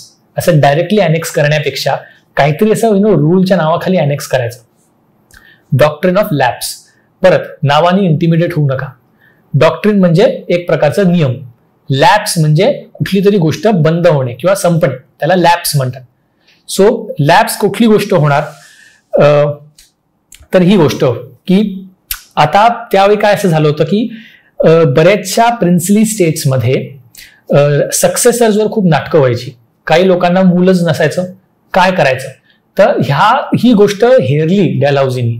And he classified all the princely states in India in 3 categories. What were them? First were independent states, ज्यांचं काही घेणं देणं नव्हतं ब्रिटिशांची. They were still independent and the British were still not able to control them. छोट्या मोठ्या states होत्या. Second was protected allies. म्हणजे काय की जे ब्रिटिशांचे एलाय होते पण त्यांच्याकडे जर मूल नाही झालं तर ब्रिटिशांची परमिशन लागेल त्यांना मूल अडॉप्ट करायला. So the British will definitely put only those person as a successor who will become loyal to the British. And the third was dependent states, जे completely ब्रिटिशांवरच डिपेंडंट होते आणि इथे मात्र ब्रिटिशांनी कुठलाही सक्सेसर अडॉप्ट करायला परमिशन दिली नाही. सो जर सक्सेसरच नाही झाला त्याचा असा अर्थ की ती स्टेट डायरेक्टली ब्रिटिश अनेक्स करायची. सो अशा प्रकारचा एक विचित्र डॉक्ट्रिन ऑफ लॅप्स यांनी आणला आणि आता सक्सेसर नाही ह्या नावाखाली Dalhousie began annexing states. So Jhansi, Bharatpur, Nagaur and Nagpur both, Sambalpur, Satara असे सगळे स्टेट्स हळूहळू त्याने अनेक्स करायचा प्रयत्न केला.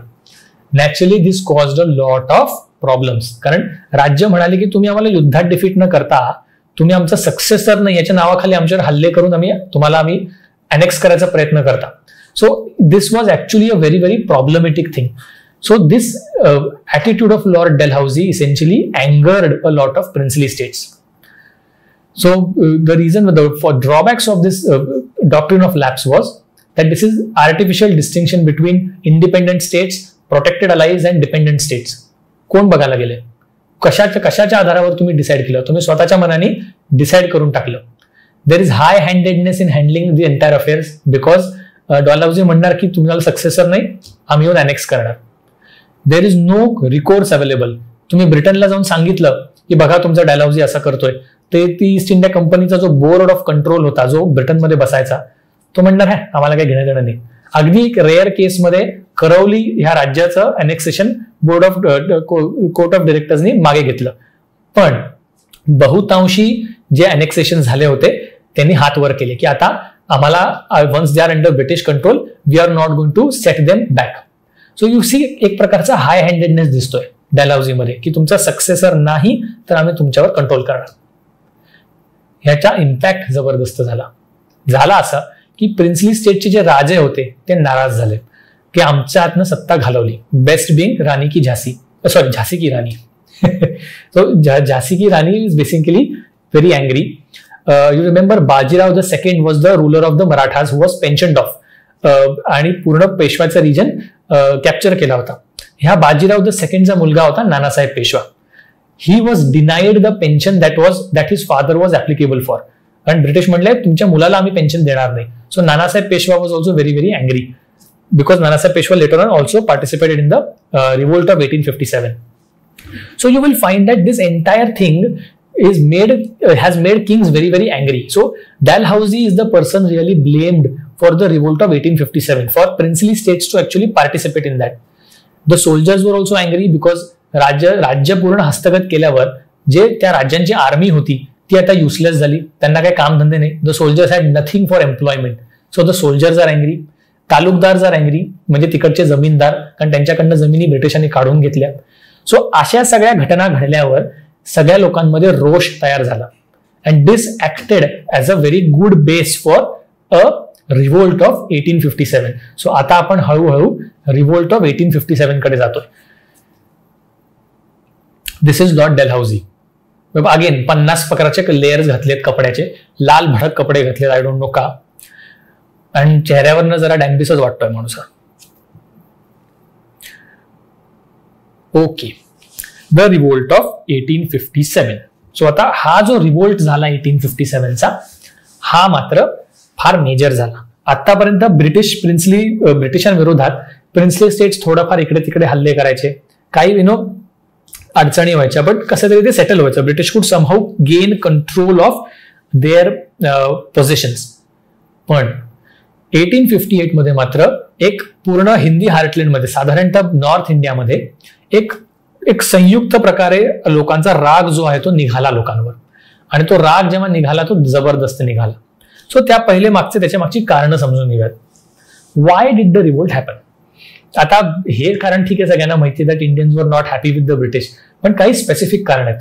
सो if you are learning history you should know the specific reasons. So I've classified them as socio-economic, political and religious reasons. Social reasons. काय reasons आहेत? There was, people felt that हे foreigners आहेत and that's why they are a threat to our traditional way of life.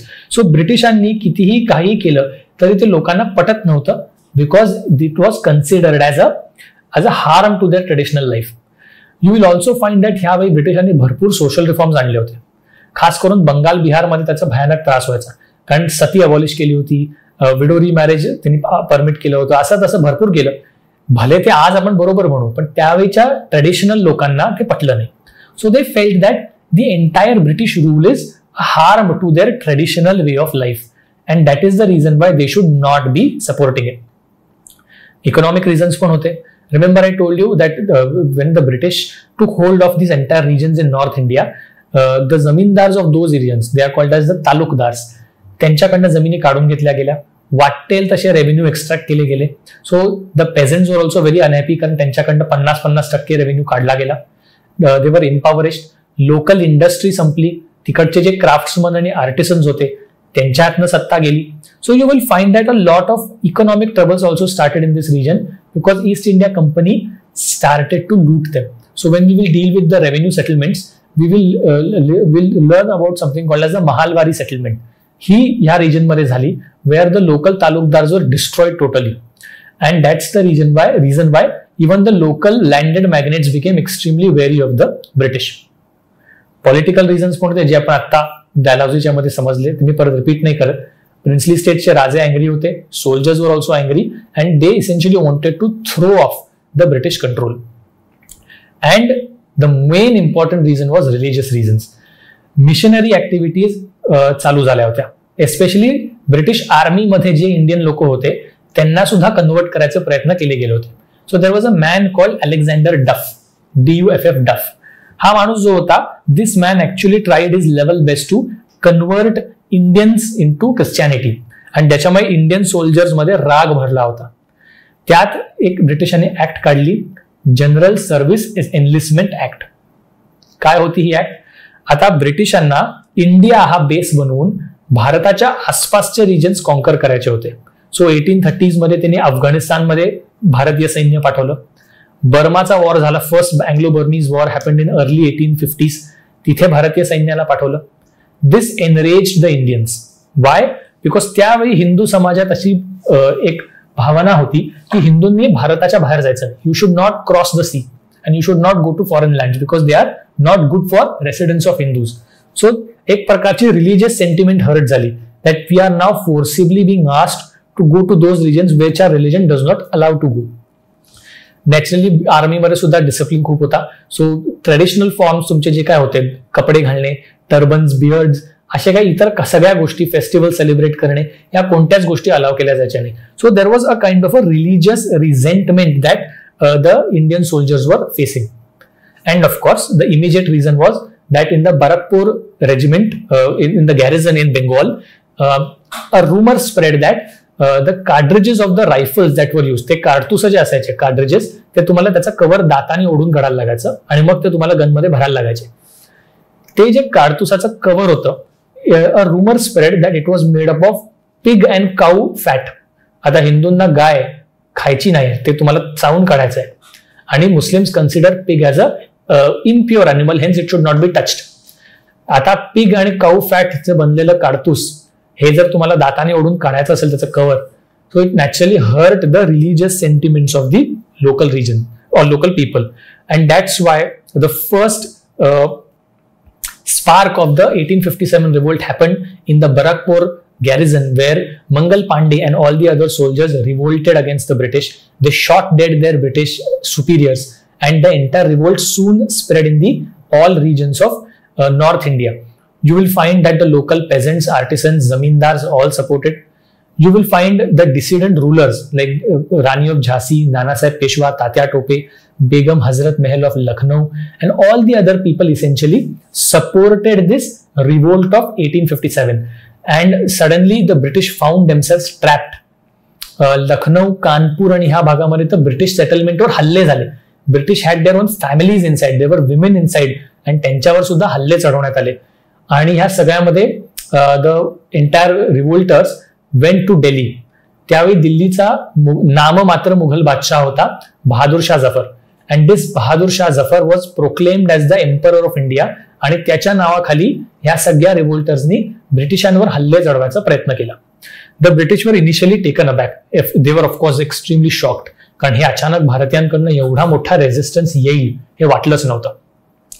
But slowly by 1858 the British got hold of their entire territories. The British slowly started to defeat these people, and ultimately the British got hold of all the regions conquered by these revolters. Everyone was put to death. Nana Sahib Peshwa, Tatya Tope, they all escaped. Begum Hazrat Mahal escaped to Nepal, and we never found them. This guy Bahadur Shah Zafar, ज्याच्या नावाखाली emperor बनवलं होतं त्याला इंडियाचं, he was captured and he was sent off to Rangoon in Myanmar, and he lived there forever. So you will find that the British essentially crushed this revolt of 1857. But it was a big shock. एवढा मोठा revolt ब्रिटिशांच्या भारतीयांच्या बाजूने होऊ शकतो ह्याचा ब्रिटिशांना विश्वासच नव्हता. And it was too much for the British government to tolerate. त्यांना लक्षात आलं की ईस्ट इंडिया कंपनीचे अफेअर्स मात्र काय बरोबर नाहीयेत, आणि त्याच्यामुळे आता massive fundamental changes had to be done in India. आता या 1857चा मी अनालिसिस जरी मांडला तर there are some people who called it a sepoy mutiny, like the British themselves call it a sepoy mutiny. Sir John Lawrence और Elphinstone, they all call it a sepoy mutiny. त्यापेक्षा काही जास्त नाहीये.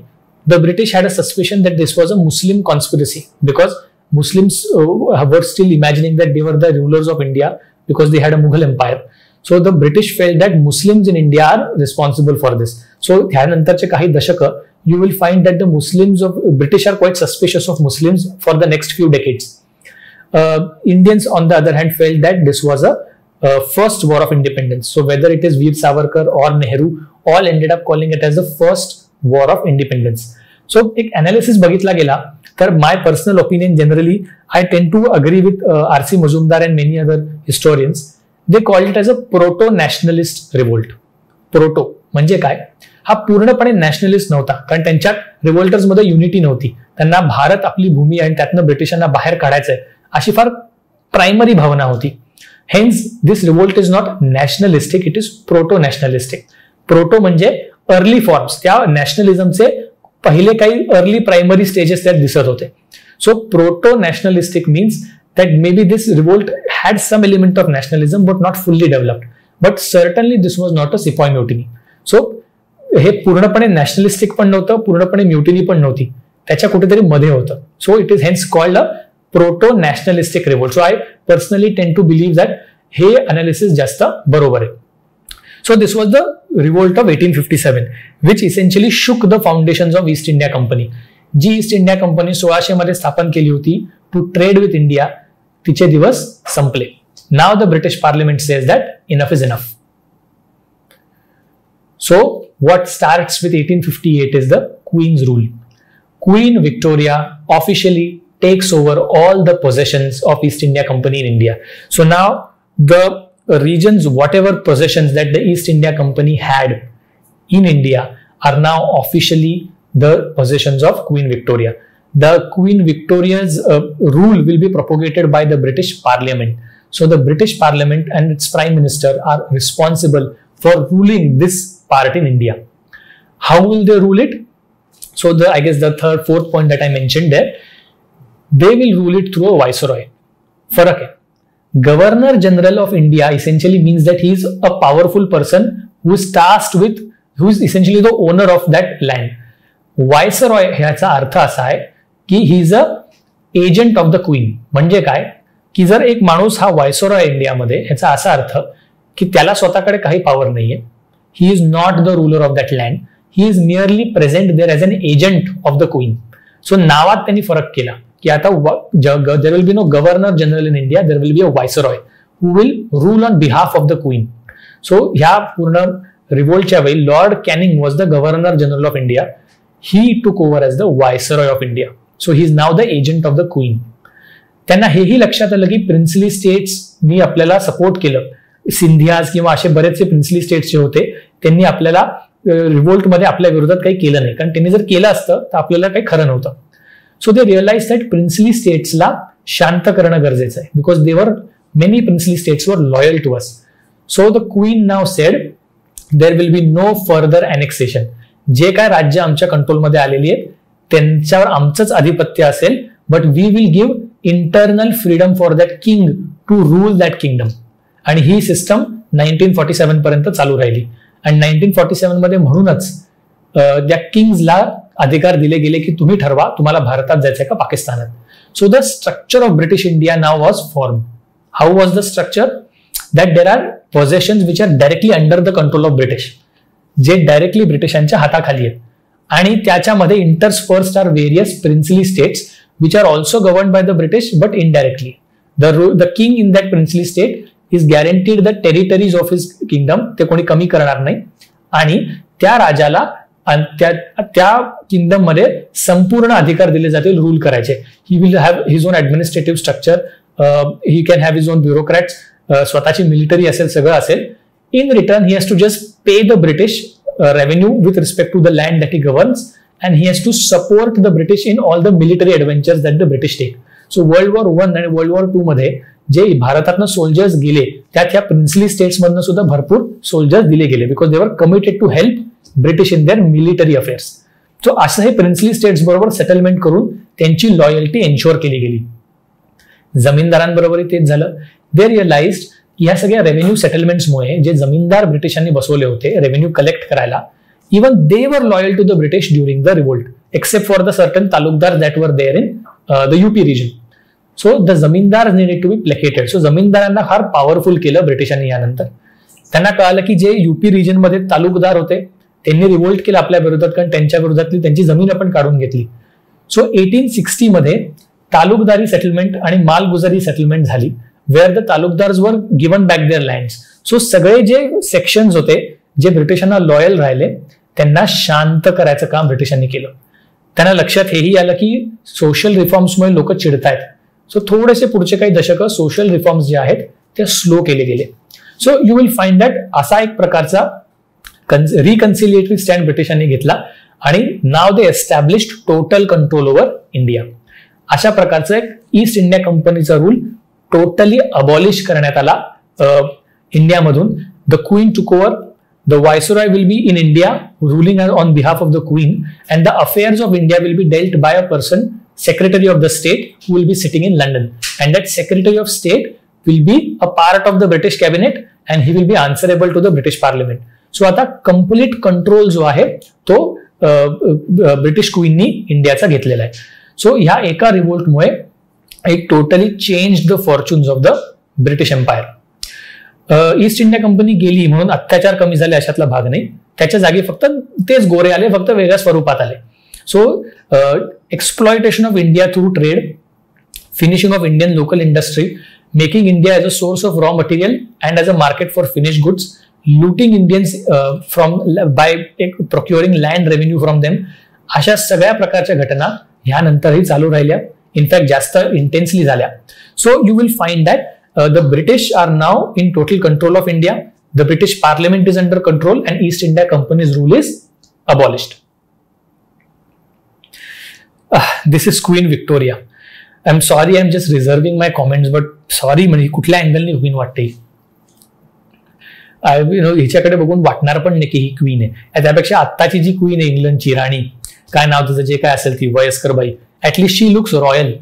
Looking at this woman, I don't even feel there is not even a single element of royalty in this. चेहरा तरी असा केलाय की 10 दिवसांपासून कॉन्स्टिपेशन झालंय आणि आता ह्याच्यावर काय औषध घेऊ मी मला माहिती नाही. सगळ्या जगाचा भार माझ्या खांद्यावर आहे अशा प्रकारचा एक चेहरा केलाय. आय डोंट नो काय हिचा प्रॉब्लेम आहे. But generally the conclusion that I always draw that the British photos और इमेजेस आर नेव्हर इम्प्रेसिव्ह. ते असे नाराज, दुखी असे सगळे वाटतात. So this is this Queen Victoria who took over the control of India. Okay, we are going to the second half of 19th century. हे आपण क्विकलीच करणार आहोत, काय फार नाहीये. पण त्याच्या आधी जरा लॉर्डचं टायमिंग बघून घेऊयात. Timeline. I told you Lord Canning was the viceroy when this entire revolt happened. So 1856 to 1862 is where Lord Canning was the viceroy. 1876 to 1880 is the regime of Lord Lytton. Dangerous regime आहे ही, महत्वाची आहे आपल्यासाठी, because this regime proved to be the biggest trigger for Indian nationalism to rise. 1880 to 1884 is the regime of Lord Ripon. Lord Ripon is essentially a kind of a liberal person who tries to reduce the dangerous decisions that were taken by Lord Lytton. 1884 to 1888 is Lord Dufferin. It is under his viceroyalty Congress was established, 1885. And 1899 to 1905 you have Lord Curzon. He is a declaredly anti-Congress guy, and under him the partition of Bengal happens and the Swadeshi movement starts in 1905.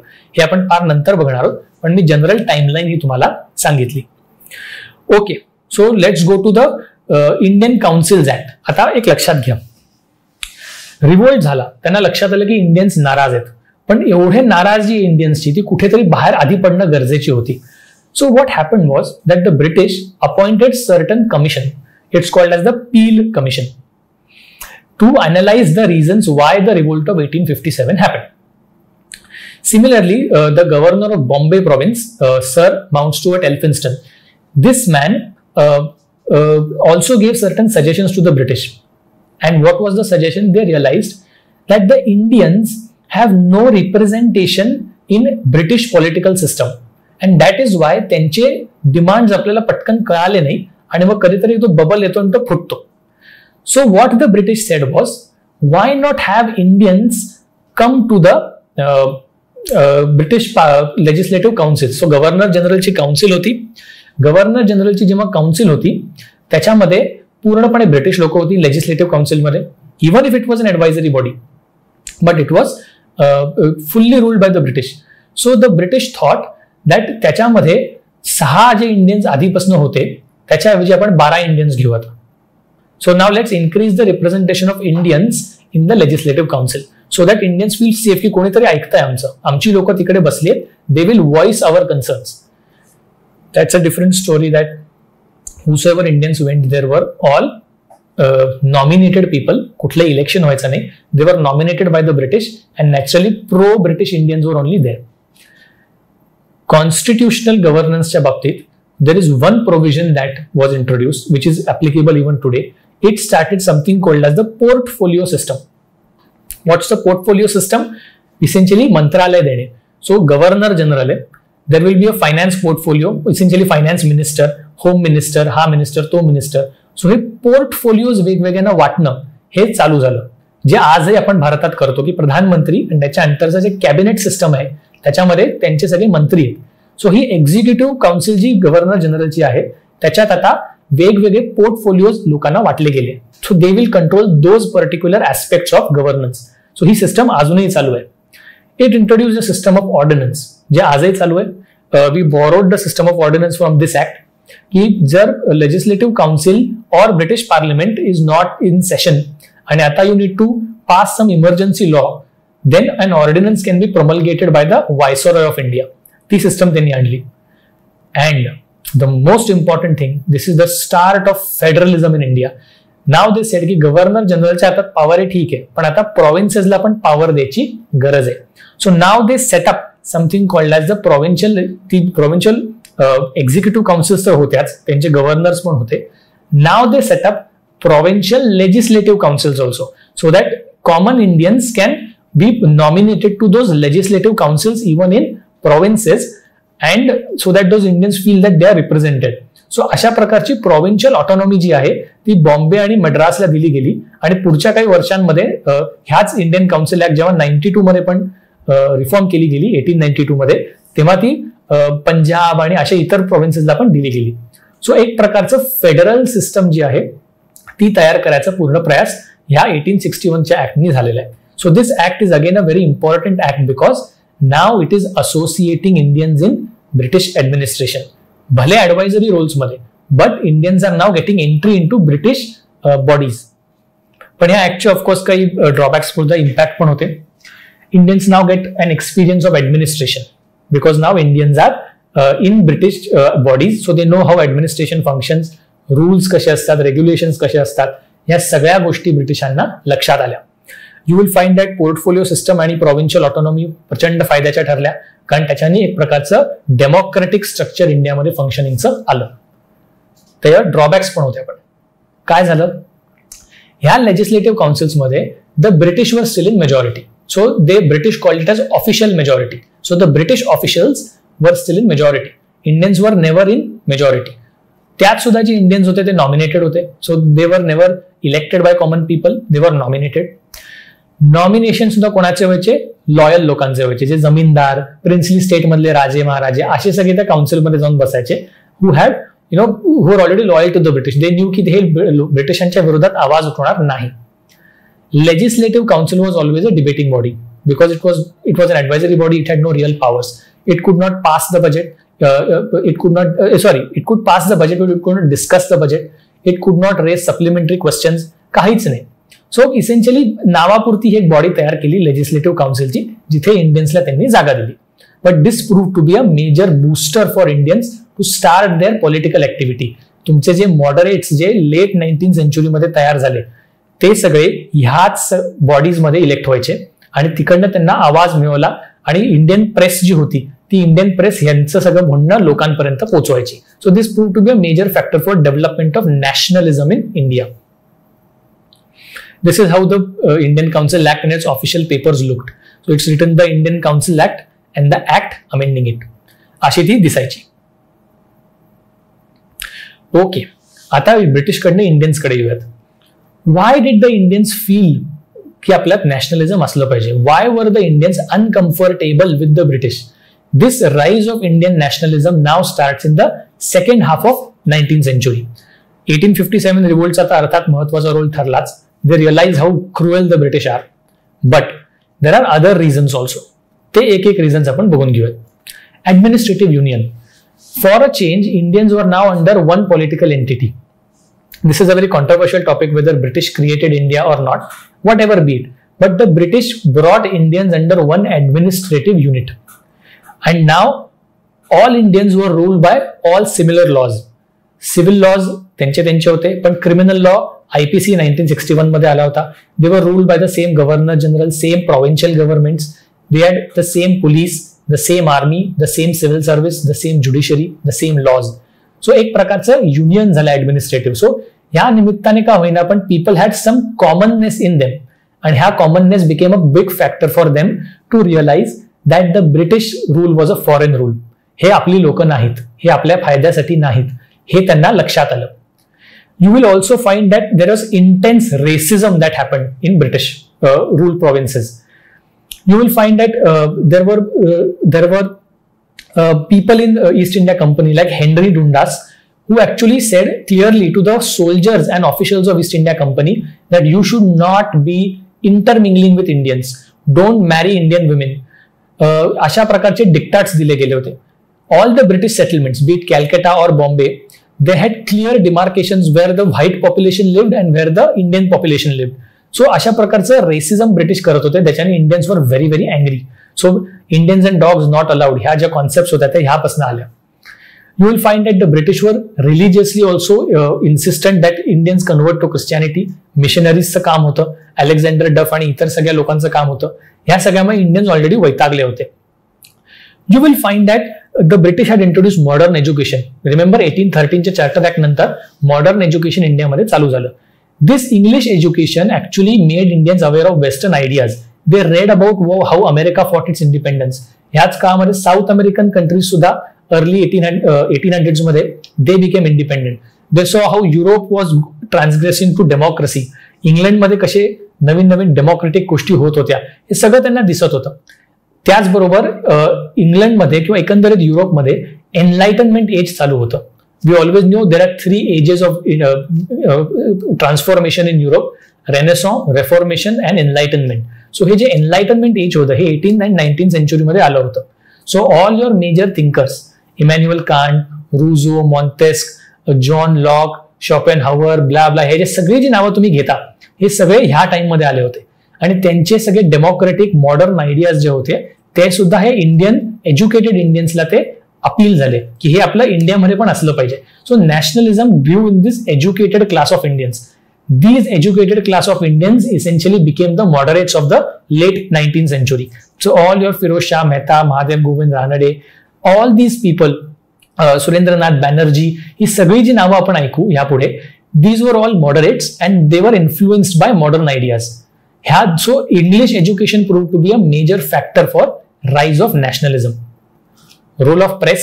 इंडियामध्ये ब्रिटिशांनी press allow केली, newspapers publishing allow केलं. You will find that all major freedom fighters or moderates of those times had their own newspapers in their names. त्यांचे विचार ते publish करायचे. लोकांना वाचता यायचं नाही, पण गावामध्ये कोणातरी एकाला वाचता यायचं, तो अख्ख्या गावाला वाचून दाखवायचा. अशा प्रकारे भारतीयांचे विचार भारतीयांपर्यंत पोचायला लागले. So you will find that all this became a major reason for forging unity amongst Indians. आणि या सगळ्यामुळे नॅशनलिझम डेव्हलप झालं. And the last and the most major factor for nationalism to develop amongst Indians was the reactionary regime of Lord Lytton. Lord Lytton हा conservative होता. Naturally he hated Indians. From 1876 to 1880 is the time he ruled. आणि त्यामध्ये तिने असे काही निर्णय घेतले ज्याच्यामुळे इंडियन्स पेटून उठले. कोणते कोणते निर्णय? फेमाइन ऑफ 1876-77 भयानक झाली होती. It was one of the major famines आणि भरपूर लोक अफेक्ट झाली होती आणि लोक त्यामुळे भडकली होती ब्रिटिशांवर की ही तुम्ही फेमाइन कंट्रोल नाही केली, वेळच्या वेळी तुम्ही आम्हाला अन्नधान्य सगळं पुरवलं नाही. Agriculture and trade and businesses went to ruin and Indians became extremely angry because of this famine. Next लेक्चरमध्ये इकॉनॉमिक इम्पॅक्ट मध्ये आपण ही फेमाइन ह्याच्याबद्दल आपण बघणार आहोत. ह्याच सगळ्या नाटकामध्ये लिटनचा माज एवढा की त्यांनी त्या फेमाइन चालू असताना इम्पिरियल दरबार घेतला. So the queen of England came to India in Calcutta and an imperial durbar was held in 1876-77. सगळे तुमचे इंडियन प्रिन्सली स्टेट्स जे ब्रिटिशांच्या आधिपत्याखाली होते ते सगळे त्या दरबारात क्वीनच्या समोर डोकं झुकवत होते. असा सगळं it was a show of exuberance for Indians की बाबा ही आमची राणी आहे, ही तुमची राणी आहे आणि ही she is ruling you, you are just nobody in front of us. Already famine चालू होता, त्यात एवढा एक्झॉर्बिटंट पैसे खर्च करून दरबार घेतला गेला, त्याच्याने अजून भडकले लोक. इंडियन न्यूजपेपर्स वर टोटली अगेन्स्ट दिस. सो त्यावेळी जे बंगालमध्ये पेपर होते, सुरेंद्रनाथ बॅनर्जीचा द बेंगॉली नावाचा पेपर होता, अमृत बाजार पत्रिका होती, असे इतर वेगवेगळे पेपरने भरपूर टीका केली. यू विल फाइंड ह्या टीकेमुळे व्हर्नॅक्युलर प्रेस ऍक्ट नावाची एक ऍक्ट 1878 मध्ये पास केली गेली. Which controlled the spread of vernacular, म्हणजे इंडियन लँग्वेजेसचे न्यूजपेपर होते त्यांच्यावर ताबा आणण्यात आला. So Lytton tried to muzzle the voice of press so that Indians don't express their dissent against the British. तसंच एक आर्म्स ऍक्ट ऑफ 1878 टाकली गेली, जिथे इंडियन्सला आर्म्स पोझेस करणं, बंदुका पजूस करणं त्यांच्याकडे मनाई केली गेली. So just to disarm the Indian so that they don't attack the British. त्यात सुद्धा ब्रिटिश लिटनला असं वाटलं की Indian should not enter civil service because they will be pro India. So what they did was they reduced the age of eligibility for civil service. So 21 was the age for civil service. 21 वर्षाच्या आत तुम्हाला लंडनला जाऊन ती exam clear करायला लागायची. ही reduce the age to 18. आता 18 वर्षाच्या खालच्या पोराला कोण पाठवणार आहे लंडनला, आणि तो कसा क्लिअर करू शकेल. So it was very difficult. So ह्याच्यामुळे इंडियन्स अजून भडकले की आम्हाला ब्रिटिशांच्या ऍडमिनिस्ट्रेशनमध्ये जागा न देण्यासाठी लिटननी मुद्दामून एज कमी केलं. There was an Ilbert bill controversy that happened in Lord Ripon's times, म्हणजे त्याच्या नंतरच्या व्हायसरॉयमध्ये. शुड इंडियन जजेस ट्राय युरोपियन कन्व्हिक्ट्स, ह्याच्यावर रेसिस्ट अलिगेशन झाले की Indians are racially inferior. How can an Indian जज announce a punishment for a British or a European convict. त्यामुळे इल्बर्ट बिल हे जे आणलं होतं लॉर्ड रिपननी ते मागे घेतलं गेलं आणि त्याच्यावर भरपूर रेशियल कॉन्ट्रोवर्सी झाली. That also made Indians very angry. And that is ह्याचं एक combined reason. Surendranath Banerjee, he is a moderate leader in Bengal. He spoke of this statement in his paper the Bengali. He said, the reactionary regime of Lord Lytton made Indians come out of their indifference and gave an impetus to public activity. So he summed up the regime of Lord Lytton saying की भारतीयांचा जो इंडिफरन्स होता हा पूर्णपणे निघाला आणि त्यातनं भारतीय आता पब्लिक अफेअर्स मध्ये जास्तीत जास्त इंटरेस्ट घेऊ लागले. So this led to the rise of nationalist activity in India. What did it actually culminate in to? This is your lord Lytton, जो त्यांनी सगळे कायदे पास केले. हा माणूस कुठल्या अँगलने व्हायसरॉय वाटतो मला माहिती नाही. ही लुक्स मोर लाईक ते 60s-70s मध्ये बँड असायचे ना अमेरिकेमध्ये, कुठला तरी लीड गिटारिस्ट किंवा लीड ड्रमर तसा दिसतो. असे डेंजरस केस वाढले, दाढी वाढली, तसा वाटतो. आय डोंट नो कुठल्या अँगलने हा व्हायसरॉय आहे. But nationalist activity began in India. So this is the end of this lecture. We'll quickly summarize what kind of activities began. You will find that Zamindars together formed the British Indian Association in 1851. Remember 1853 च्या charter ऍक्टला त्यांनी Calcutta petition दिलं होतं, ते ह्या असोसिएशनचं होतं. राधाकांत देब हा त्यांचा जमीनदारांचा main ruler होता. त्यांनी हे सगळं स्थापन केलं होतं. This is the first Indian organisation to be set up, nationalist one. The second one was set up was Dadabhai Naoroji's East India Association. Dadabhai Naoroji was a moderate leader, but his entire propaganda happened in England. तो इंडियामध्ये कधी फारसं त्यांनी काम नाही केलं. इंग्लंडमध्ये त्यांनी इंग्लंडच्या लोकांमध्ये भारताबद्दल जास्त अवेअरनेस निर्माण व्हावा म्हणून ह्या ईस्ट इंडिया असोसिएशननी भरपूर कामं केली. Dadabhai Naoroji was even elected to House of Commons. He is the only Indian in those days to be elected to the House of Commons. आणि तिथे त्यांनी प्रोपोगेंडा केला. He always supported the Labour Party because they were more liberal in their nature towards India. So अशा प्रकारचा propaganda, nationalist propaganda इंग्लंडमध्ये दादाभाई नौरोजींनी केला East Indian Association मध्ये. You will find there are India leagues आणि अशा सगळ्या गोष्टी बंगालमध्ये स्थापन केल्या गेल्या bye a person called Shishir Kumar Ghosh. त्यांनी इथे मेन्शन नाही केलेलं. पुना सार्वजनिक सभा, महाराष्ट्रात यावेळी नॅशनलिस्ट ऍक्टिव्हिटी खूप वाढली. Mahadev Govind Ranade was a very influential person. R.G. Bhandarkar was an influential person. They set up the Pune Sarvajanik Sabha where all these issues were discussed. How the British rules were problematic for India and how Indians should fight against it. अशा प्रकारचं discussion ह्या पुना सार्वजनिक सभेमध्ये व्हायला लागलं. मद्रास महाजन सभा आणि Bombay presidency association हे 1884 मध्ये स्थापन केले त्या प्रोव्हिन्सेससाठी. सो के.टी. तेलंग, फिरोज शाह मेहता आणि अशा सगळ्या लोकांनी बॉम्बे प्रेसिडेन्सी असोसिएशन स्थापन केलं. आणि मद्रास महाजन सभा हे आनंद चार्लू, चिदंबरम अय्यर आणि अशा सगळ्या लोकांनी 1884 मध्ये मद्रास प्रोव्हिन्स मध्ये स्थापन केलं. So all these organization essentially made Indians come out of their indifference, come to this public platform so that they come to know how Indians are being treated by the British. आता ह्या सगळ्याचं एक national फ्रंटवर काहीतरी करणं गरजेचं होतं.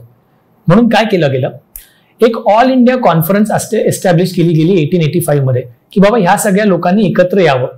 ती काही फार सक्सेसफुल झाली नाही, पण त्यामागचा कॉन्सेप्ट उचलला गेला आणि असं ठरलं गेलं की डिसेंबर 1885 मध्ये Poona in December 1885 all the people should meet together to form one organization. पण ऐनवेळी त्यामध्ये पुण्यामध्ये कोलेरा किंवा प्लेगची साथ आली, म्हणून ऐनवेळी तो जो व्हेन्यू होता तो बॉम्बेला शिफ्ट केला गेला. So in December 1885 for the first time the united delegates of all these organizations met. There were 72 delegates. The session was presided by a moderate leader called Vyomesh Chandra Banerjee, and together they set up an important political unit called the Indian National Congress. This Indian National Congress is the leader of all the nationalist activity that happened till 1947. So he Indian National Congress was set up in 1885 by those 72 delegates. So a photo बघूयात आपण. This is Radhakanta Deb, British Indian Association जमीनदारांचं ह्यांनी setup केलं. Ironically this person was also the same person who opposed Sati act. He was dead against Rajaram Mohan Roy and he wanted Sati to continue. So ह्यांनी एक धर्मसभा स्थापन केली होती, त्याच्याबद्दल आपण नंतर कधीतरी बघू. This is how Dadabhai Naoroji did his propaganda. A paper will be read by William Taylor on famines in India, their remedy and prevention in the great room of Society of Arts. हे लंडन मध्ये British लोकांना कसं aware करावं इंडियाबद्दल ह्याच्यासाठी हे सगळं propaganda East Indian Association Dadabhai नौरोजींचं करायचं. दिस इज अ मासिक. आता जनरली कोणतंही ऑर्गनायझेशन आलं की त्यांचं पिरियॉडिकल कुठलं तरी न्यूजपेपर किंवा मासिक येतं. तर पुणे सार्वजनिक सभेचं मासिक पुस्तक हे महादेव गोविंद रानडे काढायचे. तर हे दिस इज पहिलं वर्ष, नोव्हेंबर 1881 मधला 3रा अंक. हा त्याचा एक फोटो आहे. यू सी कशा काय काय लिहिले. व्यवस्थापक मंडळींच्या हुकुमावरून, अस्सल पुणेरी आहेत, हुकुमावरून सीताराम हरी चिपळूणकर आणि Krishnarao Bapu Mande, these are the editors of it, यांनी तयार केलेले. पुणे ज्ञानप्रकाश छापखान्यात छापले. तो हे त्यांचं मासिक होतं पुणा सार्वजनिक सभेचं. ह्याच्यात भरपूर चर्चा व्हायच्या. And this is your first delegation of the Indian National Congress. The 72 delegates are seen. You will find all these delegates are sitting there and they set up the Indian National Congress. So this is all for today. I hope you all got to know the political activity. Next lecture we will now look at more economic aspects. So what are the revenue settlements, permanent, Rayatwari and Mahalwari? What are the commercial policies of the British? How the British tried to loot India through various policies? How it led to famines in India? अशा प्रकारचं सगळ्या गोष्टी. Commercialisation of agriculture, destruction of industry in India, अशा सगळ्या गोष्टी, economic impact of British rule जो आहे तो आपण नेक्स्ट लेक्चरमध्ये उद्या बघूयात. थँक्यू.